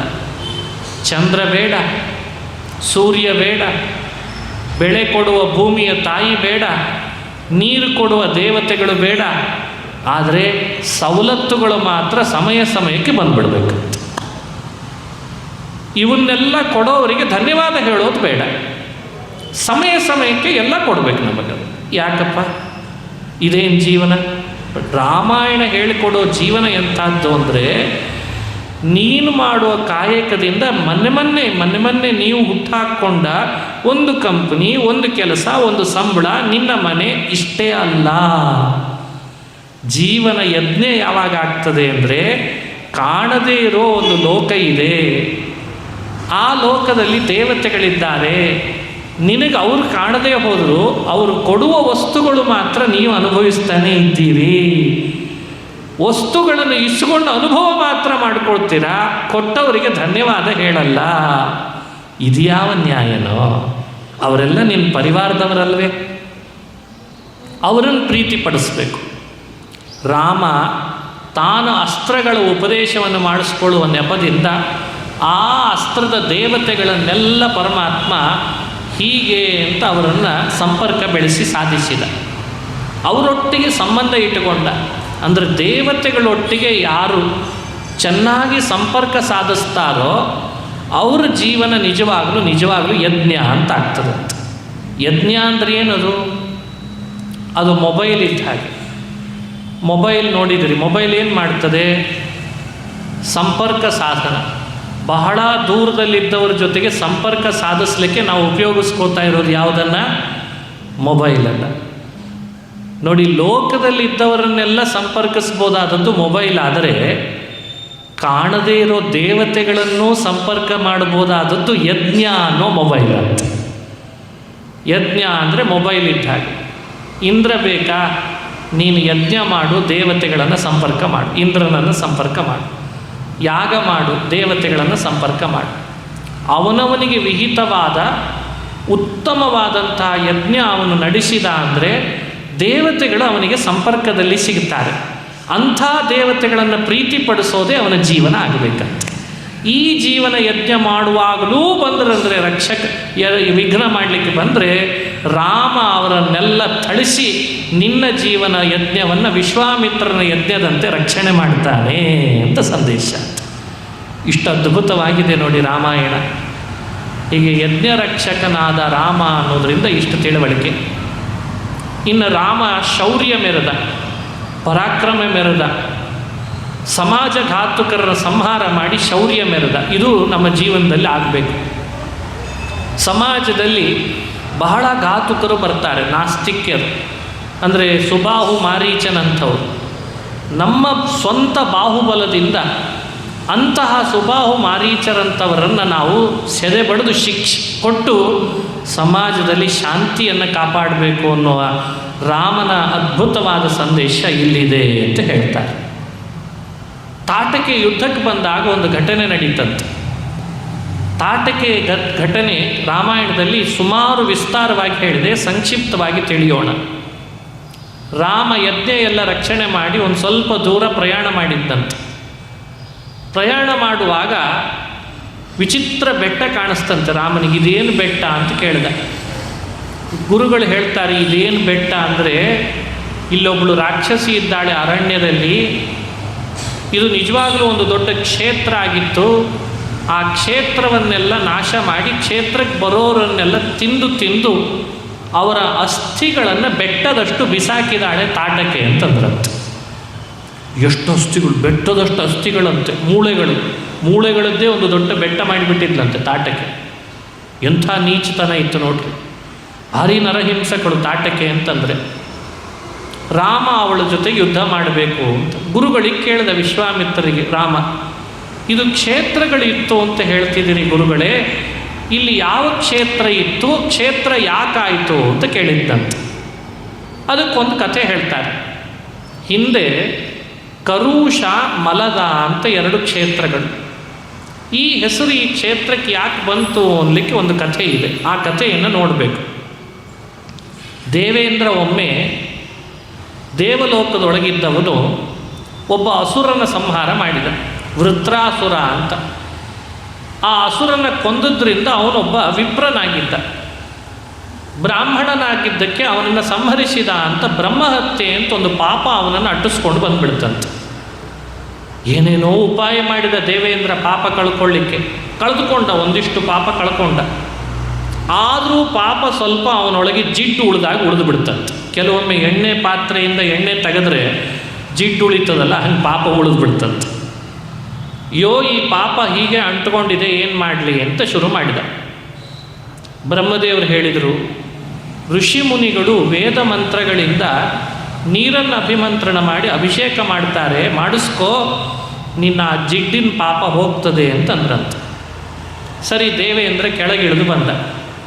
ದೇವಲೋಕದಿಂದ ಕೆಳಗಿಳಿದು ಬಂದು ಒಂದು ಕಡೆಯಲ್ಲಿ ಕುಳಿತುಕೊಂಡು ಋಷಿ ಮುನಿಗಳಿಗೆಲ್ಲ ಹೇಳಿ ಕಳಿಸಿದ, ನನಗೆ ಪಾಪ ಬಂದಿದೆ, ಪಾಪದ ಜಿಡ್ಡಂಟಿದೆ, ಅದನ್ನು ನಾನು ಕಳ್ಕೊಳ್ಬೇಕು, ನೀವೆಲ್ಲ ವೇದ ಮಂತ್ರವನ್ನು ಹೇಳಿ ನೀರನ್ನು ಅಭಿಮಂತ್ರಣ ಮಾಡಿ ನನಗೆ ಅಭಿಷೇಕ ಮಾಡಿರಿ ಅಂತಂದ. ಇಂದ್ರ ಬಂದು ಹೇಳ್ತಿದ್ದಾನಲ್ಲ ಅಂತ ಎಲ್ಲ ಋಷಿಗಳು ಬಂದ್ರಂತೆ, ನೀರನ್ನು ಹಿಡಿದು ಅಭಿಮಂತ್ರಣ ಮಾಡಿದ್ರಂತೆ. ನೋಡಿ, ನೀರಿಗೆ ಮಂತ್ರಕ್ಕೆ ಎಷ್ಟು ಶಕ್ತಿ ಇದೆ ಅಂತ ಹೇಳ್ತಾರೆ. ಕಾಲದ ಋಷಿ ಮುನಿಗಳು ನೀರನ್ನು ಚೆನ್ನಾಗಿ ಅಭಿಮಂತ್ರಣ ಮಾಡಿದಾಗ ನೀರಿನಲ್ಲಿ ಒಂದು ಶಕ್ತಿ ಬಂತು. ಇಂದ್ರ ಅಲ್ಲಿ ಕುಳಿತುಕೊಂಡು ಅಭಿಷೇಕ ಮಾಡಿಸ್ಕೊಂಡ್ರೆ ಇಂದ್ರನ ಮೇಲೆ ಬಿದ್ದ ನೀರೆಲ್ಲ ಕೆಳಗಿಳಿದು ಬಂದರೆ ನೆಲ ಎಲ್ಲ ಕಪ್ಪಾಗಿಬಿಡ್ತಂತೆ. ಕಪ್ಪಾಗಿದ್ದಕ್ಕೆ ನೆಲಕ್ಕೆ ಕರುಷ ಅಂತ ಹೆಸರು ಬಂತಂತೆ. ರಾಮಾಯಣ ಹೇಳ್ತದೆ. ಮಲ ಅಂದರೆ ಇಂದ್ರನೊಳಗಿರುವಂಥ ಪಾಪದ ಮಲ, ಅದನ್ನು ಖಂಡಿಸಿದ್ರಿಂದ ಆ ಊರಿಗೆ ಮಲದ ಅಂತ ಹೆಸರು ಬಂತಂತೆ. ಹೀಗೆ ದೇವೇಂದ್ರ ತನ್ನ ಪಾಪದ ಜಿಡ್ಡನ್ನು ಕಳೆದುಕೊಂಡದ್ದಕ್ಕೆ ಕರುಷ, ಮಲದ ಅನ್ನೋ 2 ಹೆಸರಿನಿಂದ ಪ್ರಸಿದ್ಧವಾಯಿತು ಕ್ಷೇತ್ರ ಅಂತ ಹೇಳ್ತಾರೆ. ಇಂದ್ರನ ಮನಸ್ಸಿನಲ್ಲಿ ಅನಿಸ್ತಂತೆ, ನನ್ನ ಪಾಪದ ಜಿಡ್ಡು ಕಳ್ಕೊಳ್ಳಿಕ್ಕೆ ಭೂಮಿಯನ್ನು ಕಪ್ಪು ಮಾಡಿಬಿಟ್ಟಲ್ಲ ಅಂತ. ದೊಡ್ಡ ದೇವತೆ ದೇವೇಂದ್ರ, ಭೂಮಿಯನ್ನು ಕಪ್ಪು ಮಾಡಿಬಿಟ್ಟೆ, ನನ್ನ ಪಾಪ ಕಳ್ಕೊಳ್ಳಿಕ್ಕೆ ಭೂಮಿನೇ ಹೀಗಾಗೋಯ್ತಲ್ಲ ಅಂತ ಭೂಮಿಗೆ ವರ ಕೊಟ್ಟಂತ. ದೇವೇಂದ್ರ ಹೇಳ್ತಾನೆ, ಇನ್ಮೇಲಿಂದ ಈ ಕ್ಷೇತ್ರಕ್ಕೆ ಯಾರು ಬರ್ತಾರೋ ಅವರ ಪಾಪಗಳ ಜಿಡ್ಡೇನೇ ಇದ್ದರೂ ಅದು ಕಳೀಲಿ ಅಂತ ವರ ಕೊಟ್ಟಂತ. ಆವಾಗಿನಿಂದ ಕರುಷ ಮತ್ತು ಮಲದ ಅನ್ನೋ 2 ಕ್ಷೇತ್ರ ಬಹಳ ಪ್ರಸಿದ್ಧವಾಯಿತು. ದೇವೇಂದ್ರನ ಪಾಪ ಕಳೆದದ್ದು ಮನುಷ್ಯರು ಮಾಡುವ ಪಾಪಗಳನ್ನು ಕಳೀತದೆ ಅಂತ ಆ 2 ಕ್ಷೇತ್ರ ದೊಡ್ಡ ಹಳ್ಳಿ ಕ್ಷೇತ್ರ ಆಗಿಬಿಡ್ತು. ಜನಗಳು ಬರಲಿಕ್ಕೆ ಜಾಸ್ತಿ ಶುರು ಮಾಡಿದರು. ಈಗ ಹಾಗೇ ಅಲ್ವೇ, ಎಲ್ಲಾದರೂ ಪಾಪ ಕಳೆಯೋ ಕ್ಷೇತ್ರ ಇದೆ ಅಂದರೆ ಕೂಡಲೇ ಓಡಿ ಹೋಗ್ತಾರೆ, ನಮ್ಮದೊಂದಿಟ್ಟು ಕಳೀಲಿ ಅಂತ. ಎಲ್ಲಾದರೂ ಗ್ರಹಗತಿಗಳನ್ನು ಸರಿ ಮಾಡ್ತಾವೆ ನೋಡ್ರಿ, ನಿಮ್ಮ ಶನಿ ಕಾಟ ಹೋಗಿಬಿಡ್ತದೆ, ಇವತ್ತೇ ಓಡಿ ಹೋಗ್ಬಿಡ್ತಾರೆ. ಜನಸಂಖ್ಯೆ ಜಾಸ್ತಿ ಆಯಿತು. ಜನಸಂಖ್ಯೆ ಜಾಸ್ತಿ ಆದಾಗ ಕ್ಷೇತ್ರಗಳಲ್ಲಿ ಜನಗಳು ಜಾಸ್ತಿ ಬರ್ತಿದ್ದಾರೆ ಅಂತ ತಾಟಕೆ ಗೊತ್ತಾಯಿತು. ತಾಟಕೆ ಏನು ಮಾಡಿದ್ಲು, ಈ ಕ್ಷೇತ್ರದಲ್ಲಿ ಜನ ಜಾಸ್ತಿ ಬರ್ತಾರೆ, ಹೇಗಿದ್ದರೂ ದಿನಾ ನನಗೊಳ್ಳೆ ಆಹಾರ ಸಿಗ್ತದೆ ಅಂತ ಆ ಊರು ಹೊರಗೆ ವಾಸ ಮಾಡಿ ಇಡೀ ಕ್ಷೇತ್ರದಲ್ಲಿ ಬರೋರನ್ನೆಲ್ಲ ತಿಂದು ದೊಡ್ಡ ದೊಡ್ಡ ಬೆಟ್ಟಗಳಷ್ಟು ಮೂಳೆ ಹಾಕಿ ಇಟ್ಬಿಟ್ಲಂತ. ಕ್ಷೇತ್ರ ಹಾಳು ಮಾಡಿದ್ರು, ನರಭಕ್ಷಕಿ ಆದಳು. ಎಷ್ಟು ಸಮಾಜಘಾತಕರಿದ್ದರು ನೋಡ್ರಿ ಆ ಕಾಲದಲ್ಲಿ. ರಾಮ ವಿಶ್ವಾಮಿತ್ರ ಬಾಯಿಯಿಂದ ಇಷ್ಟೆಲ್ಲ ಕಥೆ ಕೇಳ್ದ. ಎಂಥ ಒಳ್ಳೆ ಕ್ಷೇತ್ರ ತಾಟಕೆಯಿಂದ ಹಾಳಾಗಿದೆಯಲ್ಲ, ಅವಳಿಗೆ ನಾನು ಶಿಕ್ಷೆ ಹಾಕ್ತೇನೆ ಅಂತ ರಾಮ ತಾಟಕೆಯ ಜೊತೆಗೆ ಯುದ್ಧ ಮಾಡಿದ್ದಂತೆ. ಯುದ್ಧ ಮಾಡ್ತಾ ಇರುವಾಗಲೇ ಸಂಧ್ಯಾಕಾಲ ಆಗ್ತಾ ಇದೆ. ಸಾಯಂಕಾಲ ಆಗುವಾಗ ವಿಶ್ವಾಮಿತ್ರ ಹೇಳಿದ್ರಂತೆ, ರಾಮ ಸಂಧ್ಯಾಕಾಲ ಆಗ್ತಾ ಇದೆ, ತಾಟಕೆ ಒಬ್ಬಳು ರಾಕ್ಷಸಿ, ನೀನು ಅವಳನ್ನು ಹಾಗೇ ಬಿಟ್ಟರೆ ಸಂಧ್ಯಾಕಾಲ ಆಗುವಾಗ ಅವಳಿಗೆ ಹೆಚ್ಚು ಬಲ ಬಂದುಬಿಡ್ತದೆ, ಬೇಗ ಕೊಲ್ಲು ಅಂತಂದ್ರಂತೆ. ಇವನು ಯುದ್ಧ ಮಾಡ್ತಾ ಇದ್ದ ರಾಮ ತಾಟಕೆಯ ಜೊತೆಗೆ.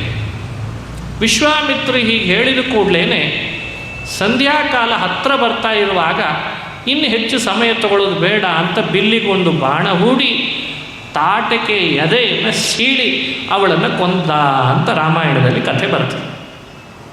ಅದೇ ಸಮಯದೊಳಗೇನೆ ರಾಮ ವಿಶ್ವಾಮಿತ್ರ ಜೊತೆಗೆ ಚರ್ಚೆನೂ ಮಾಡಿದ್ದಂತೆ. ಗುರುಗಳೇ, ಇವಳೊಬ್ಬಳು ಹೆಣ್ಣನ್ನು ಕೊಂದರೆ ಸ್ತ್ರೀ ಹತ್ಯೆ ಮಾಡಿದ ಅನ್ನುವ ಪಾಪ ಬರಲ್ವೇ ಅಂತ ಕೇಳಿದ್ದಂತೆ.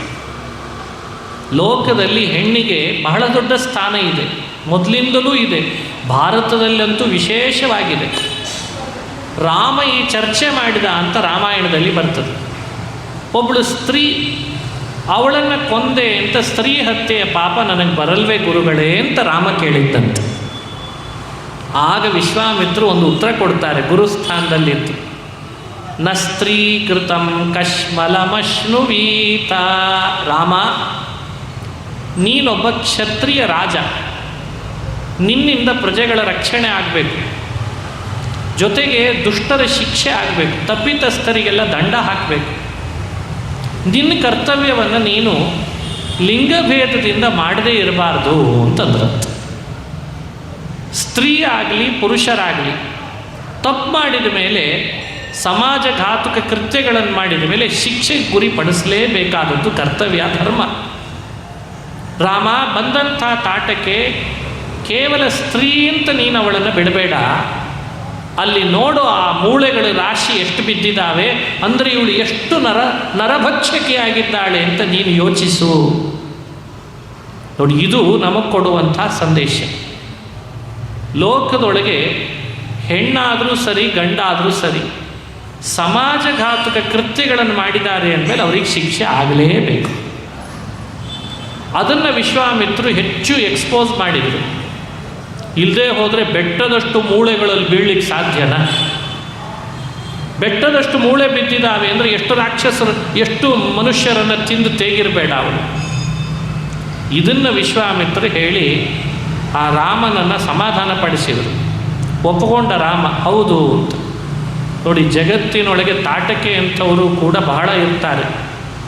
ಹೆಣ್ಣಾಗಿದ್ದಾಳೆ ಅಂತಂದು ಕೂಡಲೇ ಕರುಣೆ ತೋರಿಸ್ಲಿಕ್ಕೆ ಶುರು ಮಾಡಿದರೆ ಹೆಣಗಳು ಬೀಳಲಿಕ್ಕೆ ಶುರು ಆಗ್ತವೆ ಮನೆ ಒಳಗೆ. ಆ ಥರದ ತಾಟಕೆಯ ಸ್ವಭಾವ ಹೇಳಿದ್ನಲ್ಲ. ತಾಟಕೆ ಅಂದರೆ ಹಿಂಸೆ. ಇನ್ನೊಬ್ಬರು ಕೊಂದರೂ ಪರವಾಗಿಲ್ಲ, ಇನ್ನೊಬ್ಬರು ಸತ್ರೂ ಪರವಾಗಿಲ್ಲ, ನಾನು ಬದುಕಿದರೆ ಸಾಕು. ಇದು ಹೆಣ್ಣಿನ ಸ್ವಭಾವ ಅಲ್ಲ ಅಂತಾರೆ ವಿಶ್ವಾಮಿತ್ರರು. ಇದು ಸ್ವಾರ್ಥ, ಇದು ಹಿಂಸೆ. ಇಂಥವ್ರು ಮುಂದುವರಿಬಾರ್ದು, ಇದರಿಂದ ಹಾನಿ ಜಾಸ್ತಿ ಇದೆ. ಅದಕ್ಕೆ ರಾಮ ಬಾಣದಿಂದ ತಾಟಕೆಯ ಸಂಹಾರ, ಸಮಾಜಘಾತುಗಳಾದ ಒಬ್ಬಳು ವಂಚಕಿಯನ್ನು, ಹಿಂಸೆ ಮಾಡುವ ಹಿಂಸಕಿಯನ್ನು ಸಂಹಾರ ಮಾಡಿದ. ಇದು ತನ್ನ ಪರಾಕ್ರಮ, ತನ್ನ ದಂಡನೀತಿ, ತನ್ನ ಕರ್ತವ್ಯವನ್ನು ರಾಮ ಮೆರೆದ ಅಂತ ರಾಮಾಯಣ ಹೇಳ್ತದೆ. ಇವರಿಂದ ನಾವು ಎಚ್ಚರ ವಹಿಸಬೇಕು, ಇಂಥ ತಾಟಕೆ ಅಂಥವರಿಂದ. ಅವತ್ತೇನೋ ಒಬ್ಬಳೇ ತಾಟಕೆ, ಇವತ್ತು ಯಾರ್ಯಾರು ತಾಟಕೆ ಅಂತ ಕಂಡುಹಿಡಿಯೋದೇ ಕಷ್ಟ ಆಗಿರ್ತದೆ. ಅಲ್ಲಲ್ಲಿ ಬೇರೆ ವೇಷ ಹಾಕ್ಕೊಂಡಿರ್ತಾರೆ, ತಾಟಕೆ ಇದ್ದರೂ ಇರ್ಬೋದೇನೋ. ಅದಕ್ಕೆ ಹೇಳ್ತಿರ್ತದೆ ರಾಮಾಯಣದ ಕತೆ ಹೇಳುವಾಗ, ಅವತ್ತೇನೋ ಒಬ್ಬನೇ ರಾವಣ, ಅವನಿಗೆ 10 ತಲೆ ಇತ್ತಂತೆ. 10 ತಲೆ ರಾವಣ ಒಬ್ಬ ಅವತ್ತು. ಇವತ್ತು ಎಷ್ಟು ಜನ ರಾವಣರಿದ್ದಾರೋ ಏನೋ. ಅವತ್ತು ಸೀತೆಯನ್ನು ವಂಚಿಸಲಿಕ್ಕೆ ಅಂತ ಭಿಕ್ಷು ವೇಷದಲ್ಲಿ ಬಂದ ರಾವಣ. ಇವತ್ತು ಎಷ್ಟು ಜನ ಯಾವ್ಯಾವ ವೇಷ ಹಾಕ್ಕೊಂಡು, ಯಾವ ಮಂತ್ರಿ ವೇಷ ಹಾಕ್ಕೊತಾನೆ ಗೊತ್ತಿಲ್ಲ, ಯಾವ ಅಧ್ಯಕ್ಷನ ವೇಷ ಹಾಕ್ಕೊಂಡಿರ್ತಾನೆ ಗೊತ್ತಿಲ್ಲ, ಯಾವ ಸ್ವಾಮಿಯ ವೇಷ ಹಾಕ್ಕೊತಾನೆ ಗೊತ್ತಿಲ್ಲ, ಯಾವ ಧರ್ಮರಕ್ಷಕನ ವೇಷ ಹಾಕ್ಕೊತಾನೆ ಗೊತ್ತಿಲ್ಲ.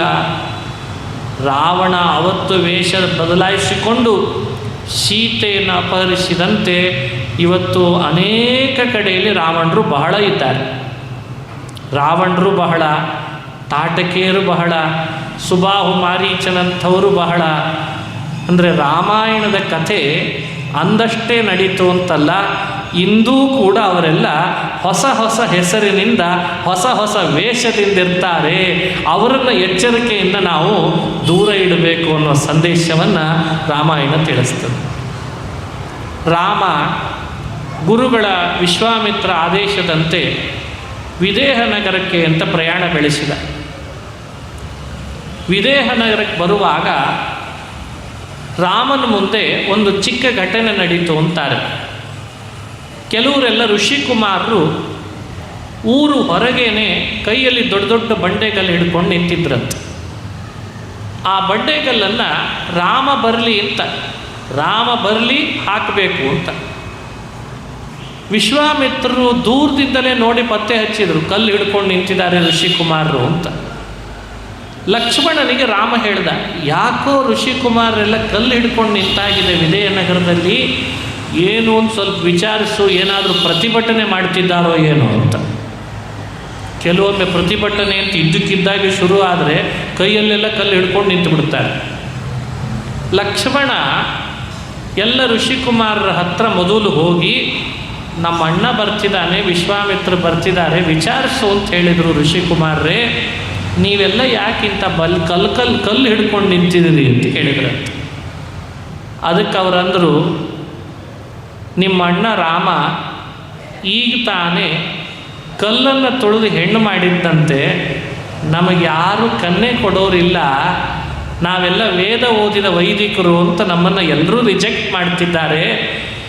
ರಾಮ ಹೇಗಿದ್ದರೂ ಬರ್ತಿದ್ದಾನಲ್ಲ, ಅವನ ಕಾಲ ಕೆಳಗೆ ಕಲ್ಲು ಹಾಕ್ತೀವಿ, ತುಳಿದು ಹೋಗಲಿ, ಒಂದು ಹೆಣ್ಣಾಗ್ತಾಳೆ, ನಾವು ಮದುವೆ ಮಾಡಿಕೊಡ್ತೀವಿ ಅಂತಂದ್ರೆ.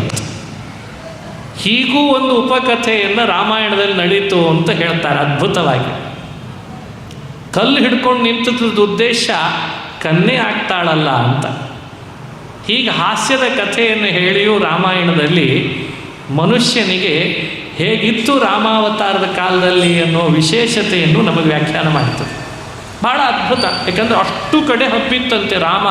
ಕಲ್ಲು ತುಳಿದ ಹೆಣ್ಣಾಯಿತು ಅಂತ ಎಲ್ಲ ಕಡೆ ಹಬ್ಬಿತ್ತಂತೆ ಆ ವಿಷಯ.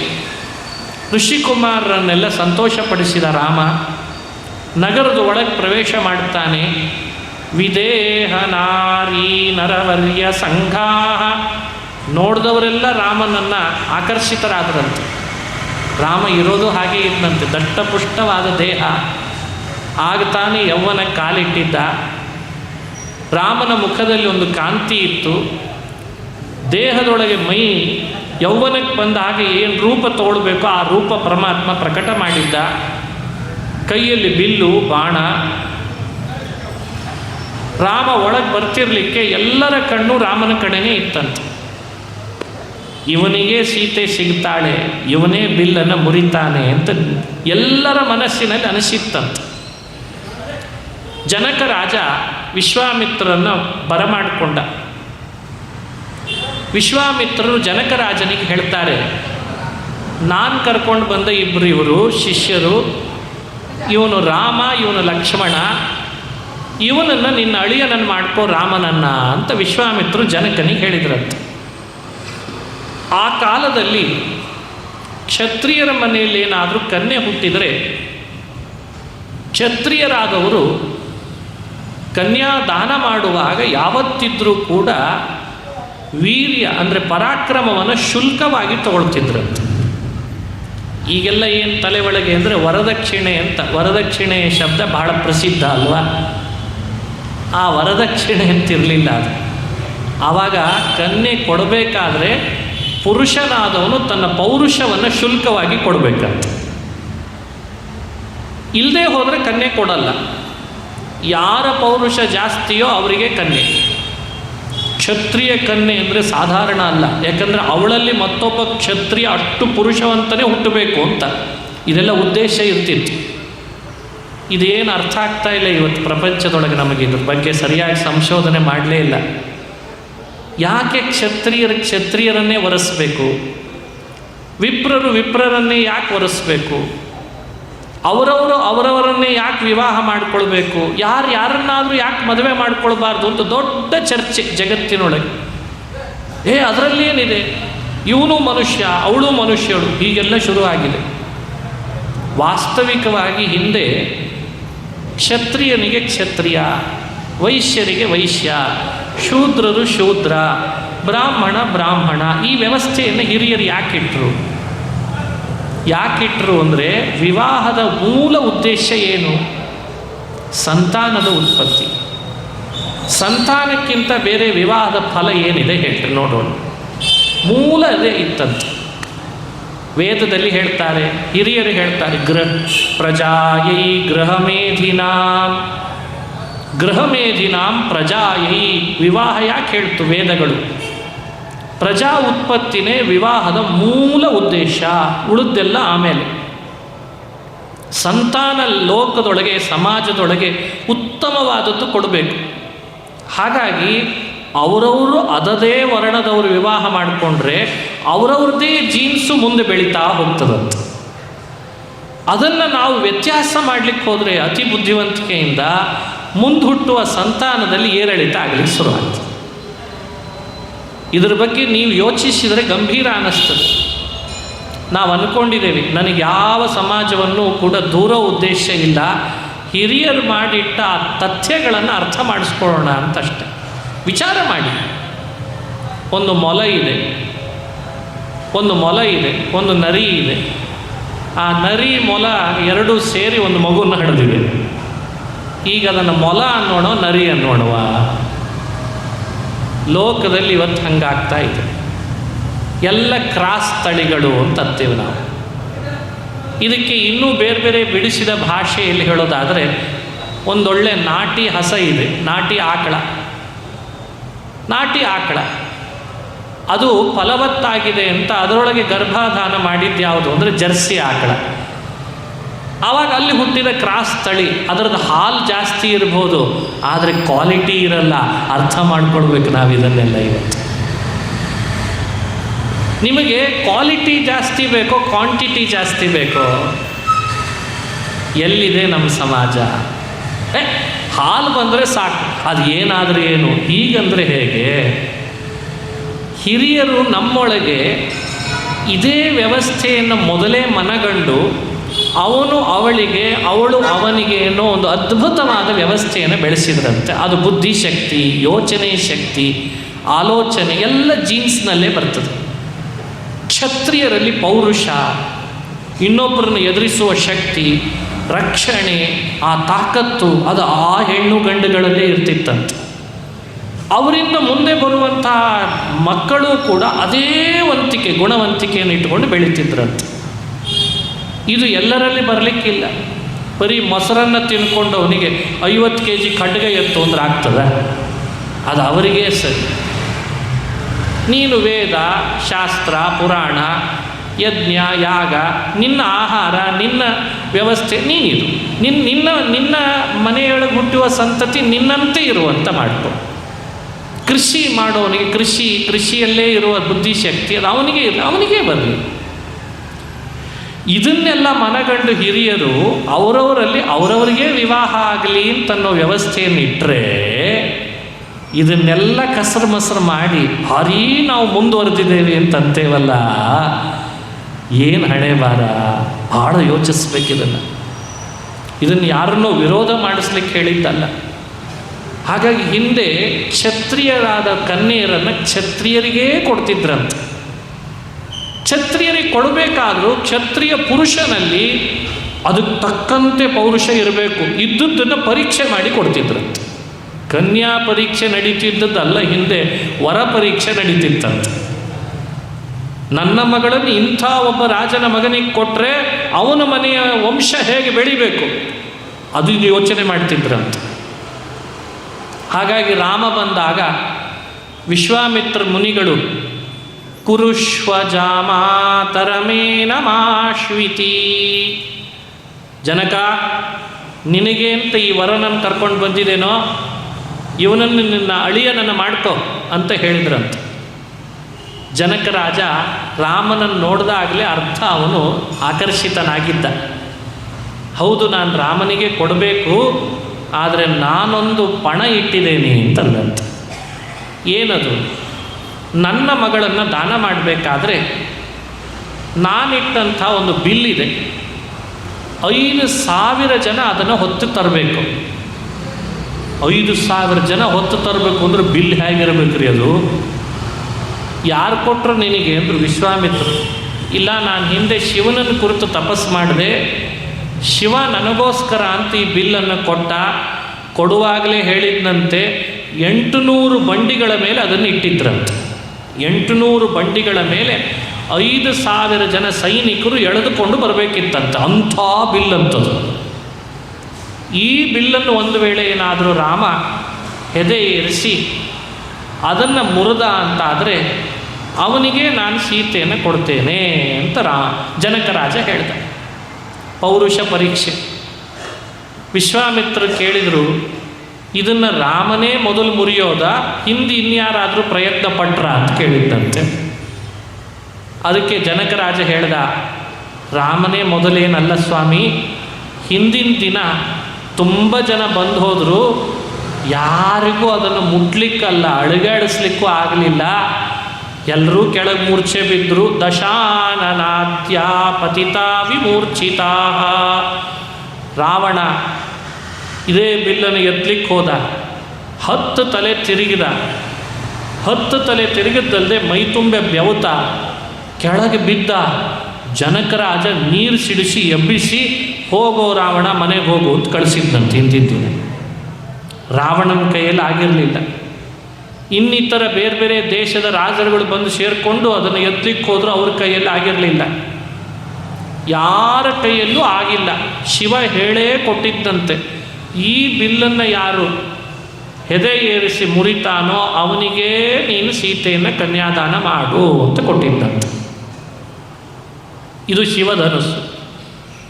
ರಾಮನಿಗೆ ಆ ಮಾತು ಹೇಳಿದ ಕೂಡಲೇ ವಿಶ್ವಾಮಿತ್ರರು ಕಣ್ಣು ಮಾಡ್ತಾರೆ. ರಾಮ, ಜನಕರಾಜನ ಆಸೆಯನ್ನು ಪೂರೈಸು ಅಂತಂದ್ರಂತೆ. ವಿಶ್ವಾಮಿತ್ರರ ಅನುಮತಿ ಪಡೆದು ರಾಮ ಆ ಬಿಲ್ಲಿನ ಬಳಿಗೆ ಬಂದು ಅದನ್ನು ಎಡಗೈಯಿಂದ ಹಿಡಿದ್ನಂತೆ. ನೋಡಿ ರಾಮನ ಕಥೆ. ಸಲಿ ವಾಮೇನ ಕರೇಣ ಸಲೀಲ ಮುದ್ಧೃತ್ಯ ಸ ಏವ ರಾಘವ. ರಾಮ ಎಡಗೈಯಿಂದ ಹೀಗೆ ಹಿಡ್ದ. ಆಕಾಶದಲ್ಲಿ ದೇವತೆಗಳೆಲ್ಲ ನಿಂತು ನೋಡ್ತಾ ಇದ್ರಂತೆ, ರಾಮ ಏನು ಮಾಡ್ತಾನೀಗ ಅಂತ. ಶಿವ ಕೊಟ್ಟ ಧನುಸ್ಸನ್ನು ಆಯಾಸ ಇಲ್ಲದೆ ಎಡಗೈಯಿಂದ ಹೀಗೆ ಎಳೆದು ನಿಲ್ಲಿಸಿ, ಕೆಳಗಿದ್ದ ಹಗ್ಗವನ್ನು ಮೇಲ್ತನಕ ಎಳೆದು ಕಟ್ಟಿ, ಇನ್ನೂ ಜೋರಾಗಿ ಯಾವಾಗ ಎಳೆದ ಆ ಬಿಲ್ಲು ಕೈಯಲ್ಲೇ ಮುರಿದು ಬಿಡ್ತಂತೆ. ಅದಕ್ಕೆ ಹಿರಿಯರು ಹೇಳ್ತಾರೆ, ವಾಲ್ಮೀಕಿಗಳು, ರಾಮ ಬಿಲ್ಲನ್ನು ತಗೊಂಡಾಗ ಹೇಗೆ ಕಾಣಿಸ್ತಾ ಇದ್ದ ಅಂದರೆ, ಈ ಸಣ್ಣ ಸಣ್ಣ ಬಾಲ ಆನೆಗಳು ಅಂತಿರ್ತಾವೆ, ಆನೆ ಮರಿಗಳು ಒಮ್ಮೊಮ್ಮೆ ಕಬ್ಬಿನ ಜಲ್ಲೆಗಳನ್ನು ಮುರಿಲಿಕ್ಕೆ ಹೋಗ್ತಾವಂತೆ ಕಬ್ಬಿನ ಗದ್ದೆಗಳಲ್ಲಿ. ರಾಮನ ಕೈಯಲ್ಲಿ ಬಿಲ್ ಹೇಗಾಗಿತ್ತು ಅಂದರೆ, ಆನೆ ಕೈಯಲ್ಲಿ ಸಣ್ಣ ಒಂದು ಕಬ್ಬಿನ ಜಲ್ಲೆ ಸಿಕ್ಕಾಗಿತ್ತಂತೆ. ರಾಮ ಹಾಗಿದ್ದ. ಆ ಬಿಲ್ಲು ನೋಡಿದರೆ ಕಬ್ಬಿನ ಜಲ್ಲೆ ಆದಾಗಾಯ್ತು. ಅನಾಯಾಸೇನ ಮುರಿದದ್ರ ಶಬ್ದ ದೇವತೆಗಳ ಲೋಕಕ್ಕೆಲ್ಲ ವ್ಯಾಪಿಸಿತಂತೆ. ರಾಮನ ಮೇಲೆ ದೇವತೆಗಳು ಪುಷ್ಪವೃಷ್ಟಿ ಮಾಡಿದರು. ಜನಕರಾಜನ ಕಣ್ತುಂಬ ಆನಂದ ಬಾಷ್ಪ. ನನ್ನ ಮಗಳನ್ನು ವಿವಾಹ ಮಾಡಿಕೊಳ್ಳುವವ ಇವನೇ ಅಂತ ಆತ ಸೀತೆಯನ್ನು ರಾಮನಿಗೆ ಕೊಟ್ಟು ಕನ್ಯಾದಾನ ಮಾಡುತ್ತಾನೆ, ಒಪ್ಪಿಸಿದ ಅಂತನ್ನೋ ಕಥೆ. ರಾಮ ಸೀತೆಯರ ಕಲ್ಯಾಣದ ಘಟನೆ ರಾಮಾಯಣದಲ್ಲಿ ಬರ್ತದೆ. ಈ ಚರಿತ್ರೆ ಎಷ್ಟು ಅದ್ಭುತ, ಎಷ್ಟು ಮಂಗಳ ನಮಗೆ ನಿಮಗೆ ಎಲ್ಲ. ಇದು ಬಹಳ ಮಂಗಳ, ರಾಮ ಸೀತೆಯರ ಕಲ್ಯಾಣ ಅನ್ನೋದು. ಬಿಲ್ಲು ಮುರಿದ ಅನ್ನೋ ಶುದ್ಧಿ ಎಲ್ಲ ಕಡೆಯಲ್ಲಿ ಹಬ್ಬಿದ ಮೇಲೆ ದಶರಥ ರಾಜ ಜನಕರಾಜನ ಪತ್ರಕ್ಕೆ ತಾನು ಆಹ್ವಾನಿತನಾಗಿ ಬಂದಂತೆ ತನ್ನ ಮಕ್ಕಳನ್ನು ಕರ್ಕೊಂಡು. ರಾಮ ಲಕ್ಷ್ಮಣರು ಇಬ್ಬರೇ ವಿದೇಹ ರಾಜ್ಯಕ್ಕೆ ಬಂದಿದ್ದರು. ದಶರಥ ರಾಜ ತನ್ನ ಹೆಂಡತಿಯರನ್ನು ಹಾಗೂ ತನ್ನ ಇನ್ನಿಬ್ಬರು ಮಕ್ಕಳನ್ನು ಭರತ ಶತ್ರುಘ್ನರನ್ನು ಕರ್ಕೊಂಡು ಬಂದ. ರಾಮ ಸೀತಾ ಕಲ್ಯಾಣ ಆದಂತೆ ಲಕ್ಷ್ಮಣನಿಗೂ ಕೂಡ ಕಲ್ಯಾಣ ಆಯಿತು. ಊರ್ಮಿಳೆಯ ಜೊತೆಗೆ ರುಮಾ ಮೊದಲಾದವರ ಜೊತೆಗೆ ಶತ್ರುಘ್ನ ಭರತರ ಕಲ್ಯಾಣ ಆಯಿತು. 4 ಜನರ ಕಲ್ಯಾಣವನ್ನು ಜನಕರಾಜ ಅಂದಿನ ಸಭೆಯೊಳಗೆ ನಡೆಸಿಕೊಟ್ಟ ಅನ್ನೋ ಕಥೆ ರಾಮಾಯಣದಲ್ಲಿ ಬರ್ತದೆ. ಹೀಗೆ ರಾಮ ಸೀತೆಯರ ಕಲ್ಯಾಣ ಆದದ್ದು ಒಂದು ವಿಚಿತ್ರವಾದ ಘಟ್ಟ. ಒಬ್ಬ ಹಿರಿಯರು ಹೇಳ್ತಾರೆ, ರಾಮನಿಗೆ ಇಷ್ಟು ಬೇಗ ಕಲ್ಯಾಣ ಆಯಿತು ಅಂತ ಹೇಳ್ತಾರಲ್ಲ, ಯಾಕಾಯಿತು ಕಲ್ಯಾಣ, ಏನದರ ಹಿಂದೆ ಅವನಿಗಿದ್ದ ಪುಣ್ಯ ಅಂತ. ಅಹಲ್ಯ ಗೌತಮರನ್ನು ಆತ ಒಂದು ಮಾಡಿದ್ನಲ್ಲ, ಅದಕ್ಕೆ ರಾಮನಿಗೆ ಸೀತಾ ಕಲ್ಯಾಣ ಆಯಿತು ಅಂತ ಹೇಳ್ತಾರೆ. ಬಟ್ ಇದು ಒಂದು ಸಂದೇಶ ಕೊಡಲಿಕ್ಕೆ, ನಾವು ಇನ್ನಿಬ್ಬರನ್ನು ಎಲ್ಲೋ ಇದ್ದವರನ್ನು ಎಲ್ಲೋ ಜೋಡಿಸಿದರೆ ನಮ್ಮ ಮನೆಯಲ್ಲಿ ಒಂದು ಕಲ್ಯಾಣ ಆಗ್ತದೆ ಅಂತ.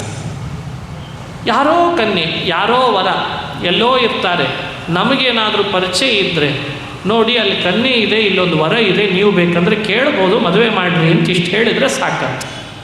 ಅವರಿಬ್ಬರನ್ನು ಒಂದು ಮಾಡಿದ್ರಿಂದ ನಮ್ಮ ಮನೆಯಲ್ಲೊಂದು ದೇವರು ವಿವಾಹ ಮಾಡಿಸ್ತಾನಂತ. ಸೀತಾರಾಮನ ಕಲ್ಯಾಣ ಆದದ್ದು ಹಾಗೆ ಅಂತ ಹೇಳ್ತಾರೆ ಹಿರಿಯರು.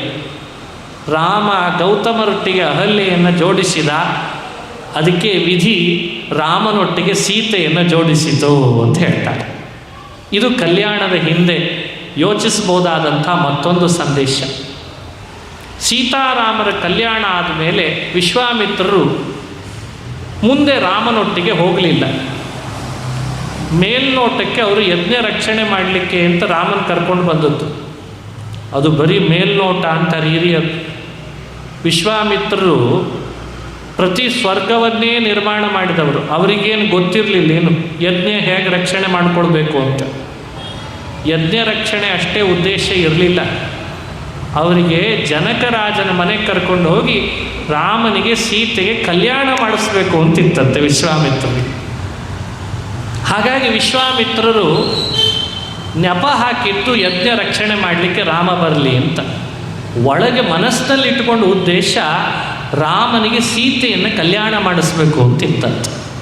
ಹಾಗಾಗಿ ಸೀತಾರಾಮರ ಕಲ್ಯಾಣ ಮಾಡಿಸಿದ್ರೆ ವಿಶೇಷ ಪುಣ್ಯ ವಿಶ್ವಾಮಿತ್ರರಿಗೆ ಬಂತು ಅಂತ ರಾಮಾಯಣ ಹೇಳ್ತದೆ. ಇದಾದ ಮೇಲೆ ಜನಕ ರಾಜ ಕನ್ಯೆ ಒಪ್ಪಿಸಿ ಅಯೋಧ್ಯೆಗೆ ಕಳಿಸ್ಕೊಡ್ತಾನೆ. ಅಯೋಧ್ಯೆಗೆ ಹೊರಟು ದಶರಥನ ಚತುರಂಗ ಸೇನಾ ಬಲ ರಾಮ, ಲಕ್ಷ್ಮಣ, ಭರತ, ಶತ್ರುಘ್ನ, ಸೀತೆ, ಊರ್ಮಿಳೆ, ರುಮೆ, ಇನ್ನೊಬ್ಬಳ ಹೆಸರನ್ನು ಹೇಳ್ತಾರಲ್ಲಿ. ಈ 4 ಜನರನ್ನು ಕರೆದುಕೊಂಡು ದಶರಥ ರಾಜ ಅಯೋಧ್ಯ ಪಟ್ಟಣಕ್ಕೆ ಇನ್ನೇನು ಹೊರಟಿದ್ದಾನೆ. ಮಧ್ಯದಲ್ಲಿ, ದಾರಿಯ ಮಧ್ಯದಲ್ಲಿ ಒಂದು ಘಟನೆ ನಡೀತಂತೆ. ಏನು ಘಟನೆ ಅದು ಅಂದರೆ ಪರಶುರಾಮ ಬಂದ್ಬಿಟ್ಟು. ಭಾರೀ ವಿಚಿತ್ರ ಅಂದರೆ ಪರಶುರಾಮ ಬಂದದ್ದು ನೋಡಿ. ನಾವೆಲ್ಲ ಕುಳಿತಿರುವ ಕ್ಷೇತ್ರ ಇದೆಯಲ್ಲ, ಇದೆಲ್ಲ ಬೆಲ್ಟು ಪರಶುರಾಮನ ಕ್ಷೇತ್ರ ಇದೆ. ಪರಶುರಾಮ ಅವತ್ತಿನ ಸಮಯಕ್ಕೆ ದಶರಥನ ಎದುರುಗಡೆಗೆ ಬಂದೇ ಬಿಟ್ಟ. ಪರಶುರಾಮ ಯಾವಾಗ ಬೇಕಾದರೂ ಬರ್ತಿದ್ದಂತೆ ಕ್ಷತ್ರಿಯರ ಮುಂದೆ. ಯಾಕೆ ಅಂದರೆ ಕ್ಷತ್ರಿಯರ ಮುಂದೆ ಪರಶುರಾಮ ಬಂದ ಅಂದರೆ ಯುದ್ಧ ಮಾಡಲೇಬೇಕಿತ್ತಂತೆ. ಯುದ್ಧ ಮಾಡಲೇಬೇಕು, ಯುದ್ಧ ಮಾಡದಿದ್ದರೆ ಬಿಡಲ್ಲ ಅಂತಿದ್ದಂತೆ. ಕ್ಷತ್ರಿಯರ ಕಾಯಕ ಯುದ್ಧ ಮಾಡೋದು. ಎದುರುಗಡೆ ಯುದ್ಧಕ್ಕೆ ಅಂತ ಆಹ್ವಾನಿಸಿದ ದಶರಥ. ಕೂಡಲೇ ಬಂದು ಪರಶುರಾಮನ ಕಾಲು ಗಟ್ಟಿ ಹಿಡಿದಂತೆ. ಪರಶುರಾಮ, ಈಗ ತಾನೇ ಮನೆಗೆ ಸೊಸೆಯಂದ್ರು ಬಂದಿದ್ದಾರೆ, ನೀನು ಯುದ್ಧ ಮಾಡುವಂಥ ಇದ್ದೀಯಲ್ಲ, ಈಗ ಬೇಡ, ಮತ್ತೊಮ್ಮೆ ಮಾಡ್ತೇನೆ ಬೇಕಂದರೆ ಯುದ್ಧ. ಅದರಲ್ಲೂ ಯುದ್ಧ ಮಾಡಲೇಬೇಕು ಅಂತ ನಿನ್ನ ಹಠ ಇದ್ದರೆ ನಾ ಬೇಕಂದರೆ ಮಾಡ್ತೀನಿ, ರಾಮ ಬೇಡ ಅಂತ. ಮತ್ತು ಮದುವೆ ಮಾಡ್ಕೊಂಡು ಬರ್ತಿದ್ದಾನೆ ಪಾಪ. ಅವನ ಕಡೆ ಯುದ್ಧ ಮಾಡಿಸಿದ್ರೆ ಏನು ಚೆನ್ನಾಗಿರ್ತದೆ, ನಾ ಬೇಕಂದ್ರೆ ಯುದ್ಧ ಮಾಡ್ತೀನಿ, ರಾಮ ಬೇಡ ಅಂತ. ಅದಕ್ಕೆ ದಶರಥನಿಗೆ ಪರಶುರಾಮ ಹೇಳ್ತಾನೆ, ನಾನು ಯುದ್ಧ ಮಾಡಲಿಕ್ಕೆ ಬಂದಿರೋದೇ ರಾಮನ ಜೊತೆಗೆ ಅಂತಂದಂತೆ. ನಾನು ಎಲ್ಲಿ ನಿನ್ನ ಜೊತೆ ಯುದ್ಧ ಮಾಡಲಿಕ್ಕೆ ಬಂದಿದ್ದೇನೆ, ನೀನು ಬೇಡ ನನಗೆ, ನಾನು ಬಂದದ್ದೇ ರಾಮನ ಜೊತೆ ಯುದ್ಧ ಮಾಡಲಿಕ್ಕೆ ಶುರು ಮಾಡಿಬಿಟ್ಟೆ. ಪರಶುರಾಮ ಹಠ ಹಿಡಿದದ್ದಕ್ಕೆ ದಶರಥನಿಗೇನು ಮಾತಾಡಲಿಕ್ಕೆ ಆಗ್ತಾ ಇಲ್ಲ.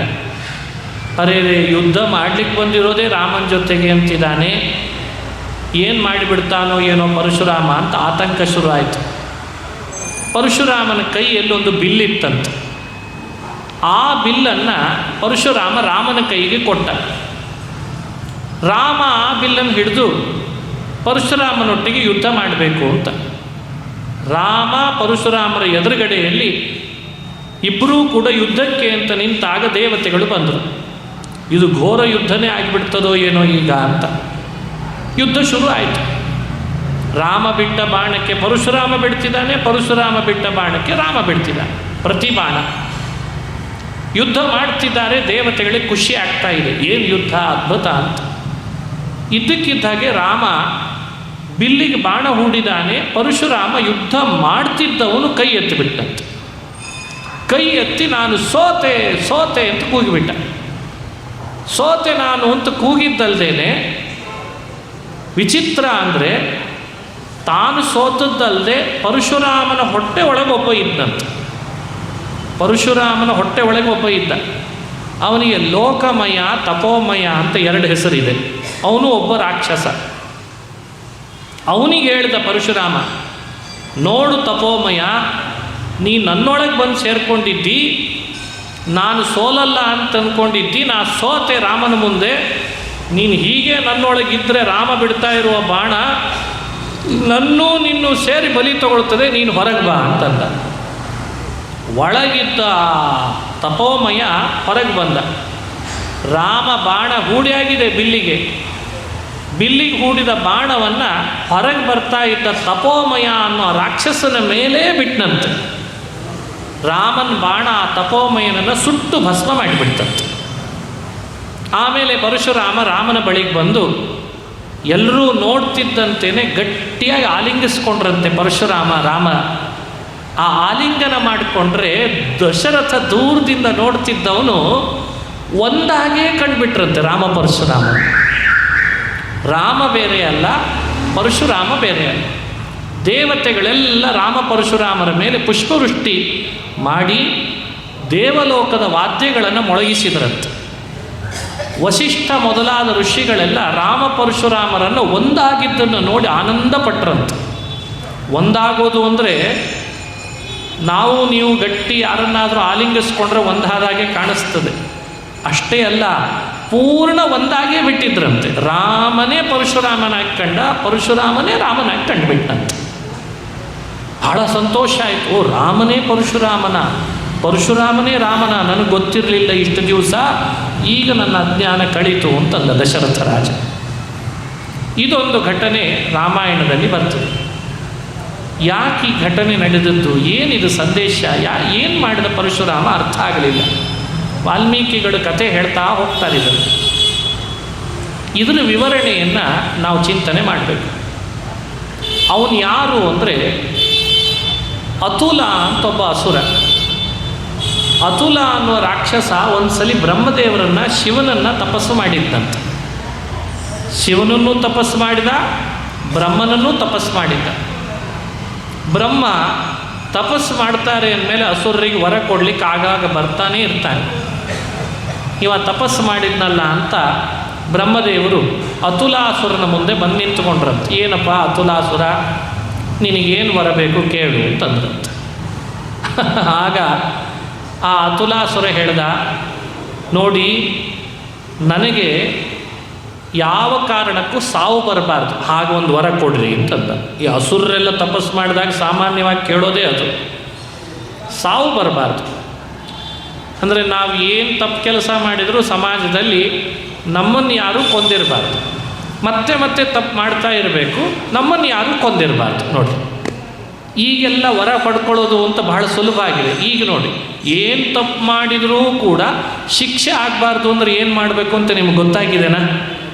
ರಾಜಕಾರಣಿ ಆಗಿಬಿಟ್ರೆ ಸಾಕು, ಬಹಳ ಸುಲಭ. ಏನು ತಪ್ಪು ಮಾಡಿದರೂ ಮತ್ತೆ ಜೈಲಿಗೆ ಹೋಗಿ ಬರ್ತಿರ್ಲಿಕ್ಕೆ ನಿಮಗೆ ಮಾಲಾರ್ಪಣೆ ಮಾಡಿ, ಮೆರವಣಿಗೆ ಮಾಡಿ ಮನೆಗೆ ಕರ್ಕೊಂಡು ತಂದುಬಿಡ್ತೀವಿ. ಇದು ಎಲ್ಲ ಬ್ರಹ್ಮದೇವರ ವರ ಇದ್ದಂಗೆ. ಈಗ ಒಂದೊಂದು ಪೋಸ್ಟ್ಗಳಿಗೆ ಮನುಷ್ಯ ಹೋಗಿಬಿಟ್ರೆ ತಪ್ಪು ಮಾಡಲಿಕ್ಕೆ ಅವರಿಗೆ ಅನುವು ಮಾಡಿಕೊಟ್ಟಂಗೆ ಲೆಕ್ಕ ಆಗಿಬಿಟ್ಟಿದೆ ವರ.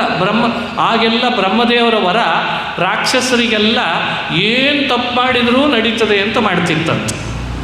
ಇವಾಗ ದೊಡ್ಡ ದೊಡ್ಡ ಪೋಸ್ಟು, ಹಣ, ಶ್ರೀಮಂತಿಕೆ ಇವುಗಳನ್ನು ಗಳಿಸಿಬಿಟ್ರೆ ಏನು ತಪ್ಪು ಮಾಡಿದರೂ ನಡೀತದೆ ಅನ್ನೋದು ಇದು ಬ್ರಹ್ಮದೇವರ ವರ. ಆತ ಅತುಲಾಸುರ, ನಾನೇನೇ ತಪ್ಪು ಮಾಡಿದರೂ ನನಗೆ ಸಾವು ಬರದೇ ಇರೋ ಹಾಗೆ ಆಗಬೇಕಾದ್ರೆ ಬ್ರಹ್ಮದೇವರನ್ನು ತಪಸ್ಸು ಮಾಡಬೇಕು ಅಂತ ಹೇಳಿ ಅವನು ಕೇಳಿಕೊಂಡದ್ದು ಸಾವು ಬರಬಾರ್ದು ಅಂತ ಕೇಳಿಬಿಟ್ಟೆ. ಅವನು ಮಾಡ್ತಿದ್ದದ್ದು ಅಪರಾಧಗಳು ಏನೇನು ಅಂತ ನೀವು ಕೇಳಿದರೆ ರೋಮಾಂಚನ ಆಗ್ತದೆ. ಯಾರ್ಯಾರು ಆ ಕಾಲದಲ್ಲಿ ತಪಸ್ಸು ಮಾಡ್ತಾ ಪುಣ್ಯ ಗಳಿಸ್ತಾ ಇದ್ರಲ್ಲ, ಆ ಪುಣ್ಯವನ್ನು ಕಳ್ತನ ಮಾಡ್ತಿದ್ದಂತ ಆತ, ಪುಣ್ಯ ಕಳ್ಳ. ಅದಕ್ಕೆ ಅವನಿಗೆ ತಪೋಮಯ ಅಂತ ಹೆಸರಂತ. ಈಗ ಈ ಪುಣ್ಯ ಕಳ್ಳ ಅಂದರೆ ಇವತ್ತಿನ ಭಾಷೆಯಲ್ಲಿ ಹೇಳೋದಾದರೆ ಹ್ಯಾಕರ್ ಅಂತಿದ್ದಾರೆ. ನಿಮಗೆ ಗೊತ್ತಿರ್ತದೆ ಬಹುಶಃ. ಹ್ಯಾಕರ್ಸ್ ಅಂದರೆ ಆನ್ಲೈನ್ ಕಳ್ತನ. ಅಂದರೆ ಇದಕ್ಕಿನ್ನೂ ಸರಿಯಾಗಿ ಯಾರೂ ಇದ್ರ ಬಗ್ಗೆ ಗಮನ ಹರಿಸಿಲ್ಲ. ಪರದೇಶದಲ್ಲಿ ಇದ್ರದ್ದು ಹಾವಳಿ ಭಾಳ. ನಿಮ್ಮ ಅಕೌಂಟ್ನಲ್ಲೇ ಹಣ ಇರ್ತದೆ, ನಿಮಗೆ ಗೊತ್ತಾಗದೇ ಇರೋ ಹಾಗೆ ಇನ್ನೊಬ್ಬರು ಅಕೌಂಟಿಗೆ ಹೋಗಿ ಬಿದ್ದುಬಿಟ್ಟಿರ್ತದೆ. ಆಗ್ತದೋ ಇಲ್ಲೋ ಇದಕ್ಕೆ ಸೈಬರ್ ಕ್ರೈಮ್ ಅಂತ ಇವತ್ತು ಹೆಸರಿಟ್ಟಿದ್ದಾರೆ. ಆ ಸೈಬರ್ ಕ್ರೈಮನ್ನ ಬಗ್ಗೆ ಭಾಳ ದೊಡ್ಡ ವ್ಯವಸ್ಥೆ ಇದೆ. ಅದನ್ನು ಹಿಡಿದು ಅವರಿಗೆ ಶಿಕ್ಷೆ ಮಾಡೋದಕ್ಕಾಗ್ತಾ ಇಲ್ಲ. ಅಷ್ಟು ನಮ್ಮ ಅಪ್ಡೇಟ್ ಆಗಿಲ್ಲ ಅಂತ ಅರ್ಥ. ಅಪ್ಡೇಟ್ ಆಗಬೇಕಾದದ್ದು ಬಹಳ ಇದೆ ನಮ್ಮ ಸಮಾಜದಲ್ಲಿ, ದೇಶದಲ್ಲಿ ಇನ್ನೂ ಕೂಡ. ಇದು ಹಣ ಅಲ್ಲೆಲ್ಲೋ ಇರ್ತದೆ, ಇನ್ಯಾರ್ದೋ ಅಕೌಂಟಿಗೆ ಹೋಗಿ ಬಿದ್ದುಬಿಡ್ತದೆ.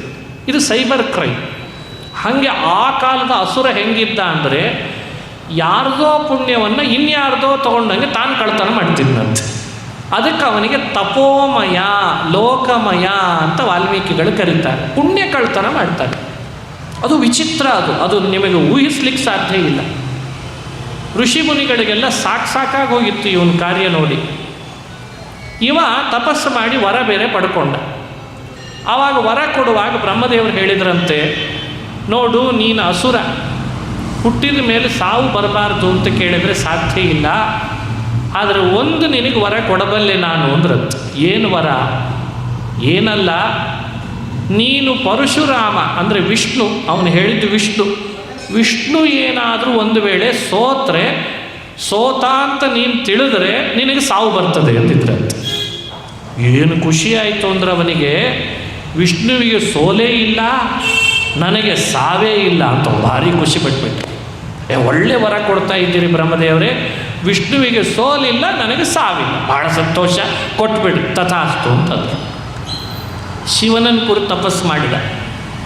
ಶಿವ ಬಂದ, ಏನಪ್ಪ ಏನು ಬೇಕು ನಿನಗೆ ಅಂತ. ಏನಿಲ್ಲ, ನನಗೆ ನೀವೇನಾದರೂ ಉಪಾಯ ಮಾಡಿರಿ, ಒಂದು ವರ ಕೊಡ್ರಿ. ಏನು ವರ ಕೊಡಬೇಕು ಹೇಳಿ. ಶಿವ, ನೀನು ತನ್ನ ತಪಸ್ಸಿಗೆ ಮೆಚ್ಚಿದ್ದಿ ಅಂದಮೇಲೆ ನನಗೆ ವಿಷ್ಣುವಿನ ದೇಹದಲ್ಲಿ ಸೇರಿಕೊಳ್ಳುವ ವರ ಕೊಡು ಅಂತ ಕೇಳಿದ್ರು. ವಿಷ್ಣುವಿಗೆ ಕೇಳಬೇಕ ಬೇಡ, ತಪಸ್ಸು ಮಾಡಿ ಹೋಗಿ. ಅದನ್ನು ಶಿವನಿಗೆ ಕೇಳಿದ. ಅವ್ರು ಕೇಳಿದರು, ವಿಷ್ಣುವಿನ ದೇಹ ಯಾಕೆ ಸೇರಿಕೊಳ್ಬೇಕು ನೀನು ಅಂತ ಕೇಳಿದ್ರು. ಏನಲ್ಲ, ಬೇರೆ ಬೇರೆ ಕಡೆಯಲ್ಲಿ ನಾನು ಒಂದೊಂದು ಅಂಶದಿಂದ ಹೋಗಬಲ್ಲೆ, ಆದರೆ ಈ ವಿಷ್ಣುವಿನ ದೇಹ ಮಾತ್ರ ನನಗೆ ಸಿಕ್ಕಿಲ್ಲ, ನೀವೇನಾದರೂ ಉಪಾಯ ಮಾಡಿ ಅವನ ದೇಹದಲ್ಲಿಯೂ ನಾ ಸೇರಿಕೊಳ್ಳೋ ಹಾಗೆ ಮಾಡಿರಿ ಅಂತ. ಸರಿ, ಶಿವ ಅಂದ, ವಿಷ್ಣುವಿನ ದೇಹದಲ್ಲಿ ಸೇರ್ಬೇಕು ತಾನೆ, ಆಯ್ತು ಸೇರ್ಕೋ ಅಂತಂದ್ರಂತೆ. ವಿಷ್ಣುವಿನ ದೇಹದೊಳಗೆ ಹೋಗಿ ಸೇರಬೇಕಾದ್ರೆ ವಿಷ್ಣು ಯಾರು? ಆ ಕಾಲದಲ್ಲಿ ವಿಷ್ಣು ಭೂಮಿಯಲ್ಲಿ ಪರಶುರಾಮನಾಗಿ ಅವತಾರ ಮಾಡಿದ್ದಾನೆ ಅಂತ ಗೊತ್ತಿತ್ತು. ಅದಕ್ಕೆ ಒಂದು ಅಂಶದಿಂದ ಅತುಲಾಸುರ ಪರಶುರಾಮನ ಬಳಿಗೆ ಬಂದ. ನನಗೆ ಶಿವ ವರ ಕೊಟ್ಟು ಕಳಿಸಿದ್ದಾನೆ, ನಿಮ್ಮ ದೇಹದೊಳಗೆ ಅವಕಾಶ ಕೊಡ್ರಿ ಇರಲಿಕ್ಕೆ ಅಂತ. ಶಿವ ವರ ಕೊಟ್ಟಿದ್ದಾನ, ಬಾ ಹಾಗಾದರೆ ಇರು ಅಂತಂದ್ರು. ಒಂದು ಅಂಶದಿಂದ ಅತುಲಾಸುರ ಪರಶುರಾಮನ ದೇಹದೊಳಗೆ ಸೇರಿದ. ಒಂದು ಅಂಶದಿಂದ ಬೇರೆ ಬೇರೆ ಕಡೆಯಲ್ಲಿ ಕುಕೃತ್ಯಗಳನ್ನು ಮಾಡ್ತಾ ಇದ್ದ, ಕೆಟ್ಟ ಕೆಟ್ಟ ಕೆಲಸಗಳನ್ನು. ಬ್ರಹ್ಮನ ವರ ಪಡ್ಕೊಂಡಿದ್ದ, ಶಿವನ ವರ ಪಡ್ಕೊಂಡ, ವಿಷ್ಣುವಿನ ದೇಹದಲ್ಲಿ ಸೇರಿಕೊಂಡು 3 ಜನ ದೇವತೆಗಳು ಅಂತ ಯಾರು ಲೋಕದಲ್ಲಿ ಪ್ರಸಿದ್ಧರೋ ಅವರನ್ನೇ ತನ್ನವರನ್ನಾಗಿ ಮಾಡ್ಕೊಂಡ್ಬಿಟ್ಟು ನೋಡಿ, ತನ್ನ ಕೆಲಸಕ್ಕೆ ಅವರನ್ನು ಬಳಸಿದ. ಇರೋದೇ 3 ಬಹಳ ಪ್ರಸಿದ್ಧ ದೇವತೆಗಳಲ್ಲಿ, ಬ್ರಹ್ಮ, ವಿಷ್ಣು, ಮಹೇಶ್ವರ. ಅತುಲಾಸುರನ ಕಥೆ ಕೇಳುವಾಗ 3 ಜನರನ್ನು ಕೂಡ ತನ್ನ ಸ್ವಾರ್ಥಕ್ಕೆ ಹೆಂಗೆ ಬಳಸ್ಕೊಳ್ಬೇಕು ಹಂಗೆ ಬಳಸ್ಕೊಂಡಿದ್ದ ಅಂತ ಕಥೆ ಬರ್ತದೆ. ಸೇರಿದ್ದು ವಿಷ್ಣುವಿನ ದೇಹ, ವರ ಪಡೆದದ್ದು ಬ್ರಹ್ಮನ ಹತ್ರ, ಇನ್ನೊಂದು ವರ ಪಡೆದದ್ದು ಶಿವನ ಹತ್ರ. ಒಬ್ಬನ ವರದಿಂದ ಅವನ ದೇಹ ಸೇರಿಕೊಂಡ, ಇನ್ನೊಬ್ಬನ ವರದಿಂದ ಸಾವು ಬರದೇ ಇರೋ ಹಾಗೆ ಮಾಡಿಕೊಂಡ. ಇಷ್ಟಾಗಿ ಆ ಪರಶುರಾಮನ ದೇಹದೊಳಗೆ ಸೇರಿ ಬಹುಕೃತ್ಯ ಕೆಟ್ಟ ಕೆಟ್ಟ ಕೆಲಸಗಳನ್ನು ಮಾಡಿಬಿಟ್ಟ. ಆಗ ಪರಶುರಾಮ ಯೋಚನೆ ಮಾಡಿದ್ನಂತೆ, ಬ್ರಹ್ಮದೇವರು ಕೊಟ್ಟ ವರಕ್ಕೆ ತಕ್ಕಂತೆ ಈ ಅಸುರನನ್ನು ನಾನು ಸಂಹಾರ ಮಾಡ್ತೇನೆ. ಈಗ ವಿಷ್ಣುವಿಗೆ ಸೋಲಿಲ್ಲ ಅಂತ ತಾನೇ ಅವ ತಿಳಿದದ್ದು, ಸೋತ ಅಂತ ತಿಳಿದ್ರೆ ಸಾವು ಬರ್ತದೆ ಅಂತ ಹೇಳಿದ್ರು. ಅದಕ್ಕೆ ಪರಶುರಾಮ ಏನು ಮಾಡಿದ, ಬರುವಾಗಲೇ ವಿಷ್ಣುವಿನ ಧನುಸ್ಸನ್ನು ಹಿಡ್ಕೊಂಡು ಬಂದಿದ್ದಂತೆ. ತಾನೇ ವಿಷ್ಣು ಆದ್ದರಿಂದ ವಿಷ್ಣು ಹಿಡಿದುಕೊಂಡು ಬಂದ ಧನುಸ್ಸನ್ನೇ ರಾಮನ ಕೈ ಕೊಟ್ಟಂತೆ. ರಾಮ, ಈ ಧನುಸ್ಸನ್ನು ನೀನು ಹಿಡ್ಕೋ. ಯಾಕೆ ಅಂದರೆ ವಿಷ್ಣುವಿನ ಧನುಸ್ಸು ಸಾಧಾರಣ ಅಲ್ಲ ಅಂತ. ಹಿಂದೆ ಬ್ರಹ್ಮದೇವರು 2 ಧನುಸ್ಸನ್ನು ನಿರ್ಮಾಣ ಮಾಡಿದ್ರಂತೆ. ಒಂದು ಪಿನಾಕ, ಇನ್ನೊಂದು ಶಾರ್ಗ ಅಂತ. ಇದೆಲ್ಲ ವಿಷಯಗಳು ನೆನಪಿರಬೇಕು, ಬಹಳ ಬಹಳ ಅದ್ಭುತ ರಾಮಾಯಣ. ಒಂದು ಪಿನಾಕ, ಇನ್ನೊಂದು ಶಾರ್ಗ ಅಂತ. ಆ 2 ಧನುಸ್ಸಿನಲ್ಲಿ ಬ್ರಹ್ಮದೇವರು ಒಂದು ಧನುಸ್ಸನ್ನು ಶಿವನಿಗೆ ಕೊಟ್ರಂತೆ, ಅದು ಪಿನಾಕ ಅಂತ ಆಯ್ತು. ಪಿನಾಕಿ ಅಂತ ಕರೀತಾರೆ ಶಿವನನ್ನು. ಶಾರ್ಗ ಧನುಸ್ಸನ್ನು ವಿಷ್ಣುವಿಗೆ ಉಡುಗೊರೆಯಾಗಿ ಕೊಟ್ರಂತೆ, ಅದಕ್ಕೆ ಶಾರ್ಗಪಾಣಿ ಅಂತ ಆದ್ನಂತೆ ವಿಷ್ಣು. ಹಾಗಾಗಿ ವಿಷ್ಣುವಿನ ಧನುಸ್ಸು ಶಾರ್ಗ, ಶಿವನ ಧನುಸ್ಸು ಪಿನಾಕ. ಆ ಶಾರ್ಗ ಅನ್ನೋ ಧನುಸ್ಸನ್ನೇ ಪರಶುರಾಮ ವಿಷ್ಣುವಿನ ಅವತಾರ ಆದ್ದರಿಂದ ಅದನ್ನು ಹಿಡ್ಕೊಂಡು ಬಂದಿದ್ದಂತೆ. ಪಿನಾಕ ಧನುಸ್ಸಿಗಿಂತಲೂ 1,000,000 ಪಟ್ಟು ಬಲಶಾಲಿ ಆದದ್ದು ಶಾರ್ಗ ಧನುಸ್ಸಂತ. ಅದು ವಿಷ್ಣು ಬಿಟ್ಟು ಮತ್ತೊಬ್ಬರಿಂದ ಎತ್ತಲಿಕ್ಕೂ ಸಾಧ್ಯ ಇರಲಿಲ್ಲಂತ, ಅಂಥ ಧನುಸ್ಸಂಥದ್ದು. ಅದು ದೇವತೆಗಳಿಗೆ ಗೊತ್ತಿತ್ತು. ಅದೇ ಧನುಸ್ಸನ್ನೇ ತಂದು ರಾಮನ ಮುಂದೆ ನಿಂತು ಹೇಳಿದ್ನಂತೆ ಪರಶುರಾಮ, ನಾನು ಹಿಡಿದ ಈ ಧನುಸ್ಸು ಏನಿದೆ ರಾಮ, ಇದು ವಿಷ್ಣು ಮಾತ್ರ ಎತ್ತಲಿಕ್ಕೆ ಸಾಧ್ಯವಾದ ಧನುಸ್ಸು, ನಿನ್ನ ಕೈ ಕೊಡ್ತಾ ಇದ್ದೇನೆ, ನೀನು ಇದನ್ನು ಹಿಡಿ, ಒಂದು ಲೋಕಕ್ಕೆಲ್ಲ ನೀನು ಯಾರು ಅಂತ ತಿಳಿಲಿ ಅಂತ ಕೊಟ್ಟರಂತ. ಸರಿ ಅಂತ ರಾಮ ಅದನ್ನು ಅನಾಯಾಸೇನೆ ಹಿಡ್ಕೊಂಡು ಬಿಟ್ಟ. ಹಿಡ್ಕೊಂಡು ಬಿಲ್ಲಿಗೆ ಬಾಣ ಹೂಡಿದ, ಯುದ್ಧ ಶುರು ಮಾಡಿದ. ರಾಮನಿಗೂ ಗೊತ್ತು, ಪರಶುರಾಮನಿಗೂ ಗೊತ್ತು, ಯಾಕಂದರೆ ಇಬ್ಬರೂ ಒಬ್ಬನೇ ಆದ್ದರಿಂದ ಒಳಗಿರುವ ಅಸುರನನ್ನು ಹೊರಗೆ ತರಿಸ್ಬೇಕೀಗ. ಯುದ್ಧ ಮಾಡುವ ನೆಪ ಮಾಡಿದ್ರು. ನೆಪ ಮಾತ್ರ ಯುದ್ಧ ಮಾಡ್ತಾ ಇದ್ದಕ್ಕಿದ್ದಂತೆ ಪರಶುರಾಮ ಸೋತೆ ಅಂತ ಕೈ ಎತ್ತಿಬಿಟ್ಟ. ಒಳಗಿರೋ ಅಸುರ ಅತುಲನಿಗೆ ಆತಂಕ ಶುರುವಾಯಿತು. ಅರೇ ರೇ ರೇ, ಪರಶುರಾಮ ಸೋತ್ನ, ವಿಷ್ಣು ಸೋತ್ನ ಅಂತ ತಲೆ ಒಳಗೆ ಬಂದ್ಬಿಡ್ತು ಅವನಿಗೆ. ವಿಷ್ಣು ಸೋತ ಅಂತ ತಲೆ ಒಳಗೆ ಬಂದದ್ದಲ್ಲದೆ ಪರಶುರಾಮ ಹೇಳಿದ್ನಂತ, ಅತುಲ ನೀನು ಹೀಗೆ ನನ್ನೊಳಗಿದ್ದರೆ ರಾಮ ಬಿಡ್ತಾ ಇರೋ ಬಾಣಕ್ಕೆ ನೀನು ಭಸ್ಮ ಆಗ್ತಿ ಅಂತ ಹೇಳಿಬಿಟ್ಟ. ಅದಕ್ಕೆ ಒಳಗಿರಬೇಡ ಅಂದ. ಅರೆ, ನಾನು ಒಳಗಿದ್ದರೆ ನಾನು ಸತ್ತು ಹೋಗ್ತೇನೆ ಇನ್ನು ಅಂತ ಹೇಳಿ ವಿಷ್ಣು ಸೋತ ಅಂತ ತಿಳಿದ ಸೋಲಿಲ್ಲದವನಿಗೆ.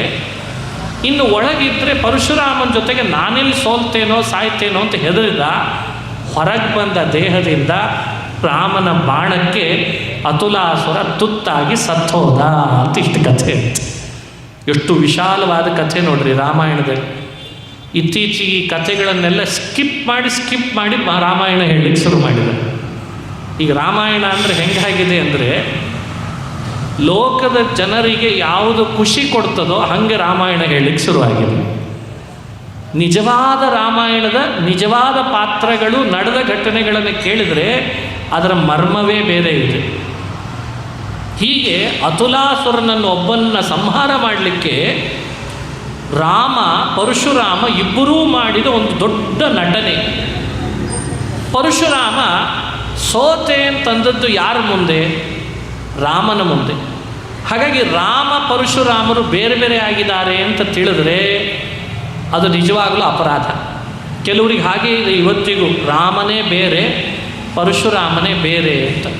ವಾಲ್ಮೀಕಿ ರಾಮಾಯಣ, ರಾಮನ ಚರಿತ್ರೆಯನ್ನು ಹೇಳುವ ವಾಲ್ಮೀಕಿ ರಾಮಾಯಣನೇ ಸ್ಪಷ್ಟಪಡಿಸ್ತದೆ, ವಿಷ್ಣುನೇ ಮಹಾನುಭಾವರಾದ ಜಮದಗ್ನಿ ಋಷಿಗಳಲ್ಲಿ ಪರಶುರಾಮನಾಗಿದ್ದ, ವಿಷ್ಣುನೇ ದಶರಥನ ಮನೆಯಲ್ಲಿ ರಾಮನಾಗಿದ್ದ.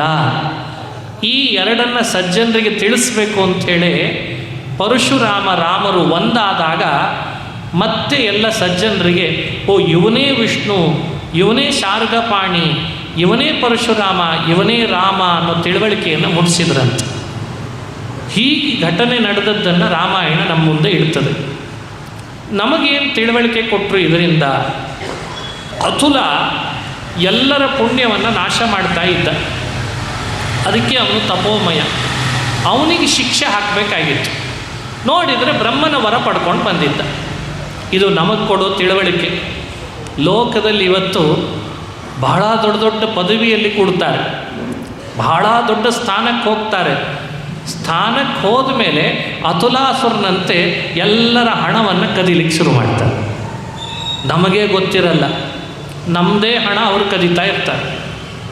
ಇದ್ರ ಬಗ್ಗೆ ನಾನು ಉದಾಹರಣೆಗಳನ್ನು ಕೊಡಲ್ಲ, ಉದಾಹರಣೆ ಕೊಟ್ಟರೆ ಗಲಾಟೆ ಆಗ್ತದೆ. ಮತ್ತು ನಮ್ಮದೇ ಹಣವನ್ನು ಪುಣ್ಯದಂತೆ ಕಳ್ತನ ಮಾಡಲಿಕ್ಕೆ ಶುರು ಮಾಡ್ತಾರೆ. ಲೋಕಮಯ ತಪೋಮಯ ಅಸುರನಿದ್ದಂಗೆ ಸವಲತ್ತು ಬಹಳ ಇರ್ತದೆ ಅವರಿಗೆಲ್ಲ. ಬ್ರಹ್ಮನ ವರ, ಶಿವನ ವರದ ಸವಲತ್ತು ತಗೊಂಡಂತೆ ಅವರಿಗೂ ಕೂಡ ಜನಗಳ ಬೆಂಬಲ, ದೇವಸ್ಥಾನಗಳ ಪಾರುಪತ್ಯ, ಈ ಸವಲತ್ತುಗಳು ಇರ್ತವೆ. ಇಂಥ ಸವಲತ್ತುಗಳನ್ನು ಇಟ್ಟುಕೊಂಡು ಸಾಕಷ್ಟು ಕೇಳಿಸ್ತದ ಇಂಥ ಸವಲತ್ತುಗಳನ್ನಿಟ್ಟುಕೊಂಡು ಸಾಕಷ್ಟು ದುಷ್ಕೃತ್ಯಗಳನ್ನು ಮಾಡಿ ಸಮಾಜದಲ್ಲಿ ಹಾನಿಯನ್ನು ಉಂಟು ಮಾಡ್ತಾ ಇರ್ತಾರೆ. ಅಂಥವರಿಗೆಲ್ಲ ರಾಮಚಂದ್ರ ಶಿಕ್ಷೆ ಹಾಕ್ತಾನೆ. ಅದಕ್ಕೆ ರಾಮ ಅಂದಿನ ಅತುಲಾಸುರನನ್ನು ಪರಶುರಾಮನ ದೇಹದೊಳಗೆ ಸೇರಿಕೊಂಡಿದ್ದ. ಪರಶುರಾಮನ ದೇಹ ಅಂದರೆ ಸರಿ ಆಯಿತು. ಪರಶುರಾಮನ ದೇಹ ಅಂದರೆ ಅದೊಂದು ದೇವಸ್ಥಾನ ಇದ್ದಾಗ. ಇವತ್ತು ಬಹಳ ಜನ ದೊಡ್ಡ ದೊಡ್ಡ ದೇವಸ್ಥಾನಗಳನ್ನು ತಂದು ಅಂತ ಮಾಡ್ಕೊಂಡಿರ್ತಾರೆ. ಯಾಕಂದರೆ ನಾನು ದೇವಸ್ಥಾನದಲ್ಲಿ ಇದ್ದೇನೆ ಅಂದರೆ ಎಷ್ಟು ತಪ್ಪು ಕೆಲಸ ಮಾಡಿದರೂ ನಡೆದು ಹೋಗ್ತದೆ ಅಂತ. ಅವರು ಮಾಡೋ ತಪ್ಪಿಗೆ ದೇವಸ್ಥಾನಗಳು, ಮಸೀದಿಗಳು, ಚರ್ಚ್ಗಳು ಸವಲತ್ತು ಕೊಡೋ ಹಾಗಾದರೆ ಇದೇನು ಸಮಾಜ, ಯೋಚನೆ ಮಾಡಿ. ನೋಡಿದರೆ ಅಧಿಕಾರದಲ್ಲಿರ್ತಾರೆ, ಯಾರು ಮುಟ್ಲಿಕ್ಕೆ ಆಗ್ತಿರಲ್ಲ. ಅಂಥವರಿಗೆಲ್ಲ ಶಿಕ್ಷೆ ಹಾಕಬೇಕು ಅಂದರೆ ರಾಮ ಪರಶುರಾಮ ದೇವರೇ ಬರಬೇಕಂತ. ಅದನ್ನೇ ಜಗತ್ತಿಗೆ ತೋರಿಸಿದ. ಸಮಾಜದಲ್ಲಿರುವ ವ್ಯಕ್ತಿಗಳಿಂದ ಶಿಕ್ಷೆ ಹಾಕಲಿಕ್ಕಾಗದೇ ಇದ್ದರೂ ನಾನು ಅವರಿಗೆ ಶಿಕ್ಷೆ ಹಾಕ್ತೇನೆ. ಅವನು ಎಷ್ಟೇ ಬುದ್ಧಿವಂತಿಕೆ ಮೆರೆದಿರಲಿ ಮತ್ತೆ, ಯಾಕಂದರೆ ಬ್ರಹ್ಮನ ವರ ಪಡೆದಿದ್ದ, ಶಿವನ ವರ ಪಡೆದಿದ್ದ, ನಾನು ಮಾಡೋ ತಪ್ಪಿಗೆ ನನಗಿನ್ಯಾರು ಹೇಳಿಯೋರಿಲ್ಲ ಕೇಳೋರಿಲ್ಲ ಅಂತ ಪರಶುರಾಮನ ದೇಹ ಬೇರೆ ಸೇರಿಕೊಂಡಿದ್ದ. ಅಂಥವನಿಗೂ ರಾಮ ಶಿಕ್ಷೆ ಹಾಕಿ ಲೋಕಕ್ಕೆ ಶಾಂತಿಯನ್ನು ಉಂಟು ಮಾಡಿದ. ಇದು ರಾಮಾಯಣದಲ್ಲಿ ಬರುವ ಮತ್ತೊಂದು ಚರಿತ್ರೆ ಅಂತ ಹೇಳ್ತಾರೆ. ಈ ಚರಿತ್ರೆಯಲ್ಲಿ ರಾಮ ಪರಶುರಾಮ ಒಂದಾಗಿ ನಾನು ವಿಷ್ಣುವಿನ ಅವತಾರ ಅಂತ ತೋರಿಸಿದ್ದು ಅದು ಒಂದು ಘಟನೆ. ಒಬ್ಬ ಅಸುರನ ಸಂಹಾರದ ಹಿಂದೆ ದಂಡ ನೀತಿ ಇದೆ, ತಪ್ಪಿತಸ್ಥನಿಗೆ ಶಿಕ್ಷೆ ಹಾಕಬೇಕು ಅನ್ನುವ ದಂಡ. ಇನ್ನೊಂದು, ಎಷ್ಟೇ ಸವಲತ್ತುಗಳನ್ನು ದೇವತೆಗಳಿಂದ ಅವನು ಪಡ್ಕೊಂಡು ಬಂದು ದುರುಪಯೋಗ ಮಾಡ್ತಾ ಇದ್ದರೂ ಅವನಿಗೆ ಮಾತ್ರ ತಪ್ಪಿಗೆ ಶಿಕ್ಷೆ ಆಗ್ತದೆ ಅನ್ನೋ ಎಚ್ಚರಿಕೆ. ಇದೆಲ್ಲ ಈ ರಾಮಾಯಣದ ಕಥೆಯಲ್ಲಿ ನಾವು ನೋಡ್ಬೋದು ಅಂತ ಹೇಳ್ತಾರೆ. ಹೀಗೆ ರಾಮಾಯಣದ ಕಥೆಗಳು ಮುಂದುವರಿತಾರೆ. ರಾಮ ಅಯೋಧ್ಯೆಗೆ ಬಂದ. ಅಯೋಧ್ಯೆಯಲ್ಲಿ ರಾಮನಿಗೆ ಸೀತೆಯ ಒಟ್ಟಿಗೆ ಬಹಳಷ್ಟು ದಿವಸ ಸುಖವಾಗಿ ಕಾಲ ಕಳೆಯುವಂಥ ಒಂದು ಪ್ರಸಂಗ ಬಂತು. ಅದು ರಾಮಾಯಣದಲ್ಲಿ ವರ್ಣನೆ ಮಾಡ್ತಾರೆ. ಎಲ್ಲ ಪ್ರಜೆಗಳ ಒಡನಾಡಿ ಆಗಿದ್ದಂತೆ ರಾಮ ತನ್ನ ಗುಣಗಳಿಂದ. ವಾಲ್ಮೀಕಿಗಳು ಹೇಳ್ತಾರೆ ರಾಮ ಅಯೋಧ್ಯೆಯಲ್ಲಿ ಹೇಗಿದ್ದ ಅಂತ. ರಾಮೋ ವಿಗ್ರಹವ ಧರ್ಮ, ಧರ್ಮದ ಮೂರ್ತಿ ನಡೆದು ಬಂದರೆ ಹೇಗಾಗಬೇಕು, ರಾಮ ನಡೆದು ಬಂದರೆ ಹಾಗಾಗ್ತಿತ್ತಂತೆ. ಧರ್ಮವೇ ರಾಮನ ರೂಪದಲ್ಲಿ ಬರ್ತಾ ಇತ್ತಂತೆ. ಮತ್ತು ರಾಮ ಹೇಗಿದ್ದ ಅಂದರೆ ಪ್ರಜೆಗಳ ಜೊತೆಗೆ ಯಾವತ್ತಿದ್ರೂ ತಾನೇ ಮೇಲ್ಬಿದ್ದು ಮಾತಾಡಿಸ್ತಿದ್ದಂತೆ. ರಾಮ ಸ್ಮಿತಪೂರ್ವ ಭಾಷೀಚ, ಇದು ರಾಮನ ಮತ್ತೊಂದು ಗುಣ. ನೀವು ಯಾರಾದರೂ ಮಾತಾಡಿಸದೆ ಹೋದರೆ ರಾಮ ನಗನಗುತ್ತಾ ಬಂದು ಮುಂದೆ ನಿಂತ್ಕೊಂಡ್ಬಿಡ್ತಿದ್ದಂತೆ. ಮಾತಾಡಿಸ್ಲೇಬೇಕಾ ಆವಾಗ? ಆಗಲೂ ಮಾತಾಡಿಸದೆ ಹೋದರೆ ರಾಮನೇ ಮೇಲೆ ಬಿದ್ದು ಮಾತಾಡಿಸ್ತಿದ್ದಂತೆ, ಚೆನ್ನಾಗಿದ್ದೀರಾ ಅಂತ ಕೇಳ್ತಿದ್ದಂತೆ. ಇದು ರಾಮನ ಗುಣಗಳಲ್ಲಿ ಇದೊಂದು ಪ್ರಮುಖವಾಗಿತ್ತು ಅಂತ ವಾಲ್ಮೀಕಿ ಋಷಿಗಳು ಹೇಳ್ತಾರೆ. ಇವತ್ತೆಲ್ಲ ನೋಡ್ತೇವಲ್ಲ, ಬೇಕಾದಷ್ಟು ಪರಿಚಯ ಇರ್ತಾರೆ, ಆದರೂ ಕೂಡ ಮಾತಾಡಿಸ್ಲಿಕ್ಕೆ ಹಿಂದೆ ಇಟ್ಟು ಹಾಕ್ತಾರೆ. ಯಾಕೆ ಅಂದರೆ ಬೇಕಂದ್ರೆ ಅವನು ಮಾತಾಡಲಿ ಅಂತ. ಇವನಿಗೂ ಅದೇ ಇರ್ತದೆ ಮನಸ್ಸಂತೆ, ಅವನದೇನಂತೆ ಬೇಕಂದ್ರೆ ಅವನು ಮೊದಲು ಮಾತಾಡಲಿ ಅಂತ. ಅರೆ ವಚನೇ ಕಾದರಿದ್ರತ, ಮಾತಾಡಲಿಕ್ಕೇನಪ್ಪ ಅಂಥ ಬಿಗುಮಾನ ನಿನಗೆ? ಮಾತಿಗೆ ಬಿಗುಮಾನ. ಮಾತಿಗೆ ಇಷ್ಟು ಬಿಗುಮಾನ ಮಾಡಿದರೆ ಹೃದಯ ಒಳಗಿದೆಯಲ್ಲ ಆ ಅಂತಃಕರಣದ ಸ್ನೇಹ, ಅದನ್ನು ಹೇಗೆ ಹಂಚಿಕೊಳ್ತೀಯಪ್ಪ? ಬಾಯಿ ತುಂಬ ಮಾತಾಡು, ಬಾಯಿ ತುಂಬ ಮಾತಾಡು, ಮನಸ್ಸು ಬಿಚ್ಚಿ ಮಾತಾಡು 4 ಜನರ ಜೊತೆಯಲ್ಲಿ. ನಿನ್ನ ಹೃದಯದ ಭಾವನೆಗಳನ್ನು ಹಂಚಿಕೋ, ನೀನೂ ಆರಾಮಾಗ್ತೀಯ, ಅವನೂ ಆರಾಮಾಗ್ತಾನೆ. ರಾಮ ಇದನ್ನು ಅಂದೇ ಹೇಳಿಕೊಟ್ಟ. ಸ್ಮಿತಪೂರ್ವ ಭಾಷಿ, ಮಂದಹಾಸ ಬೀರ್ತಾ ಬೀರ್ತಾ ರಾಮ ಪ್ರಜೆಗಳನ್ನು ಮಾತಾಡಿಸ್ತಾ ಇದ್ದ. ಪೂರ್ವ ಭಾಷಿ, ಮೊದಲು ಮಾತನಾಡ್ತಾ ಇದ್ದ ಅಂತ ಹೇಳ್ತಾರೆ ರಾಮನ ಗುಣವನ್ನು. ಇನ್ನು ಹೊಸದಾಗಿ ಅಯೋಧ್ಯೆಗೆ ಯಾರಾದರೂ ಬಂದರೆ ಅವರನ್ನು ರಾಮ ಹೇಗೆ ಹಚ್ಕೊಳ್ತಿದ್ದ ಅಂತ ರಾಮಾಯಣದಲ್ಲಿ ಹೇಳ್ತಾರೆ. ಹೇಗೆ ಹಚ್ಕೊಳ್ತಿದ್ದ ರಾಮ ಅಂದರೆ, ಹೊಸದಾಗಿ ಬಂದವರನ್ನು ಅವ್ರ ಹತ್ರ ಮಾತಾಡುವಾಗ ಕೇಳ್ತಿದ್ದಂತೆ, ನೀವು ನಿಮ್ಮ ಗೋತ್ರ ಯಾವುದು ಅಂತ ಕೇಳ್ತಿದ್ದೆ. ನಮ್ಮದು ಅತ್ರಿ ಅಂತಿದ್ರು ಅವ್ರು. ಯಾರೋ ಒಂದು ಗೋತ್ರ ಹೇಳಬೇಕು, ಯಾವುದಾದ್ರೂ ಒಂದು ಗೋತ್ರ ಹೇಳಬೇಕು, ಒಬ್ಬೊಬ್ಬರು ಒಂದೊಂದು ಗೋತ್ರ. ಅತ್ರಿ, ಓ ಅತ್ರಿನ, ಅವ್ರು ನಮ್ಮ ಗುರುಗಳಿಗೆ ಭಾಳ ಬೇಕಾದವರು, ನೀವು ನಮ್ಮ ಸಂಬಂಧಿಕರು ಅಂತಿದ್ದಂತೆ. ಇದ್ದಕ್ಕಿದ್ದ ಹಾಗೆ ಅತ್ರಿ ಅಂದರೂ ಸರಿ, ವಿಶ್ವಾಮಿತ್ರ ಅಂದರೂ ಸರಿ, ಇನ್ಯಾವ ಭಾರದ್ವಾಜ ಅಂದರೂ ಸರಿ, ಜಮದಗ್ನಿ ಅಂದರೂ ಸರಿ, ಯಾವ ಗೋತ್ರ ಹೇಳಿದರೂ ಕೂಡ ರಾಮ ಅಂತ ಇದ್ದ, ನೀವು ನಮಗೆ ಬಂಧುಗಳಾಗಬೇಕು ಅಂತಿದ್ದಂತೆ. ಒಂದಲ್ಲ ಒಂದು ರೂಟಿನಿಂದ ಅವರನ್ನು ತನ್ನ ಬಂಧುಗಳನ್ನು ಮಾಡ್ತಾ ಇದ್ದ. ಅವ್ರಿಗೆ ಖುಷಿ ಆಗ್ತಾ ಇತ್ತು ಬಂದವರಿಗೆ ಅಯೋಧ್ಯೆಗೆ, ಓ ರಾಮನಿಗೂ ನಾವು ಸಂಬಂಧಿಕರ ಅಂತ. ಹಿಂಗೆ ಯಾರಿದ್ದಾರೆ ಈ ಜಗತ್ತಿನಲ್ಲಿ ಇವತ್ತು? ಅಪರಿಚಿತರನ್ನು ಪರಿಚಿತರನ್ನು ಮಾಡಿಕೊಳ್ಳೋದು, ಮಾತಾಡಿಸಿದವರನ್ನು ಮಾತಾಡಿಸಿ ಮೇಲ್ಬಿದ್ದು ಅವರ ಜೊತೆಯಲ್ಲಿ ಮಾತಾಡಿಸೋದು, ಸಮಸ್ಯೆಗಳಿಗೆ ಸರಳವಾದ ಪರಿಹಾರವನ್ನು ಹೇಳೋದು, ಅದು ಸಾಮಾಜಿಕವೋ ಸಾಂಸಾರಿಕವೋ ಅದಕ್ಕೊಂದು ಸರಿಯಾದ ಸೊಲ್ಯೂಷನ್ ಹೇಳೋದು. ಈ ರೀತಿ ರಾಮ ತನ್ನ ನಡವಳಿಕೆಗಳಿಂದ, ತನ್ನ ಚರ್ಯೆಯಿಂದ, ಮಾತಿನಿಂದ, ಕಣ್ಣಿನಿಂದ, ತನ್ನ ಶೀಲದಿಂದ ಎಲ್ಲ ಪ್ರಜೆಗಳ ಮನೆ ಮಾತಾಗಿಬಿಟ್ಟಂತೆ.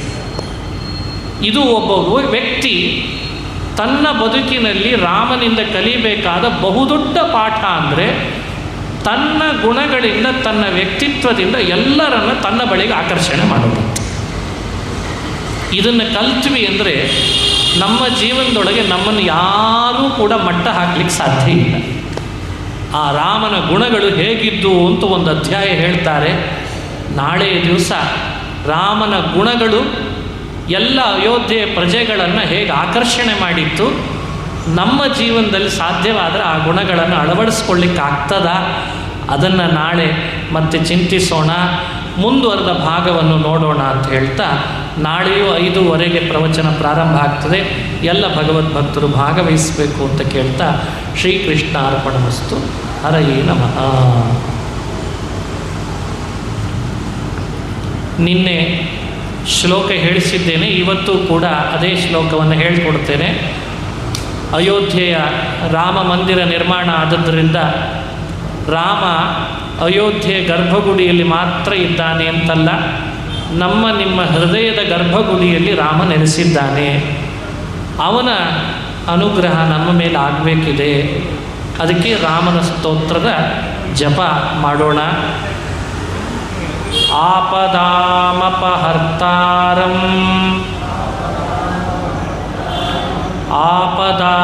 ಆಪದಾಮಪಹರ್ತಾರಂ ದಾತಾರಂ ಸರ್ವಸಂಪದಾಂ ದಾತಾರಂ ಸರ್ವಸಂಪದಾಂ ಲೋಕಾಭಿರಾಮಂ ಶ್ರೀರಾಮಂ ಲೋಕಾಭಿರಾಮಂ ಶ್ರೀರಾಮಂ ಭೂಯೋ ಭೂಯೋ ನಮಾಮ್ಯಹಂ ಭೂಯೋ ಭೂಯೋ ನಮಾಮ್ಯಹಂ ಆಪದಾಮಪಹರ್ತಾರಂ ದಾತಾರಂ ಸರ್ವಸಂಪದಾಂ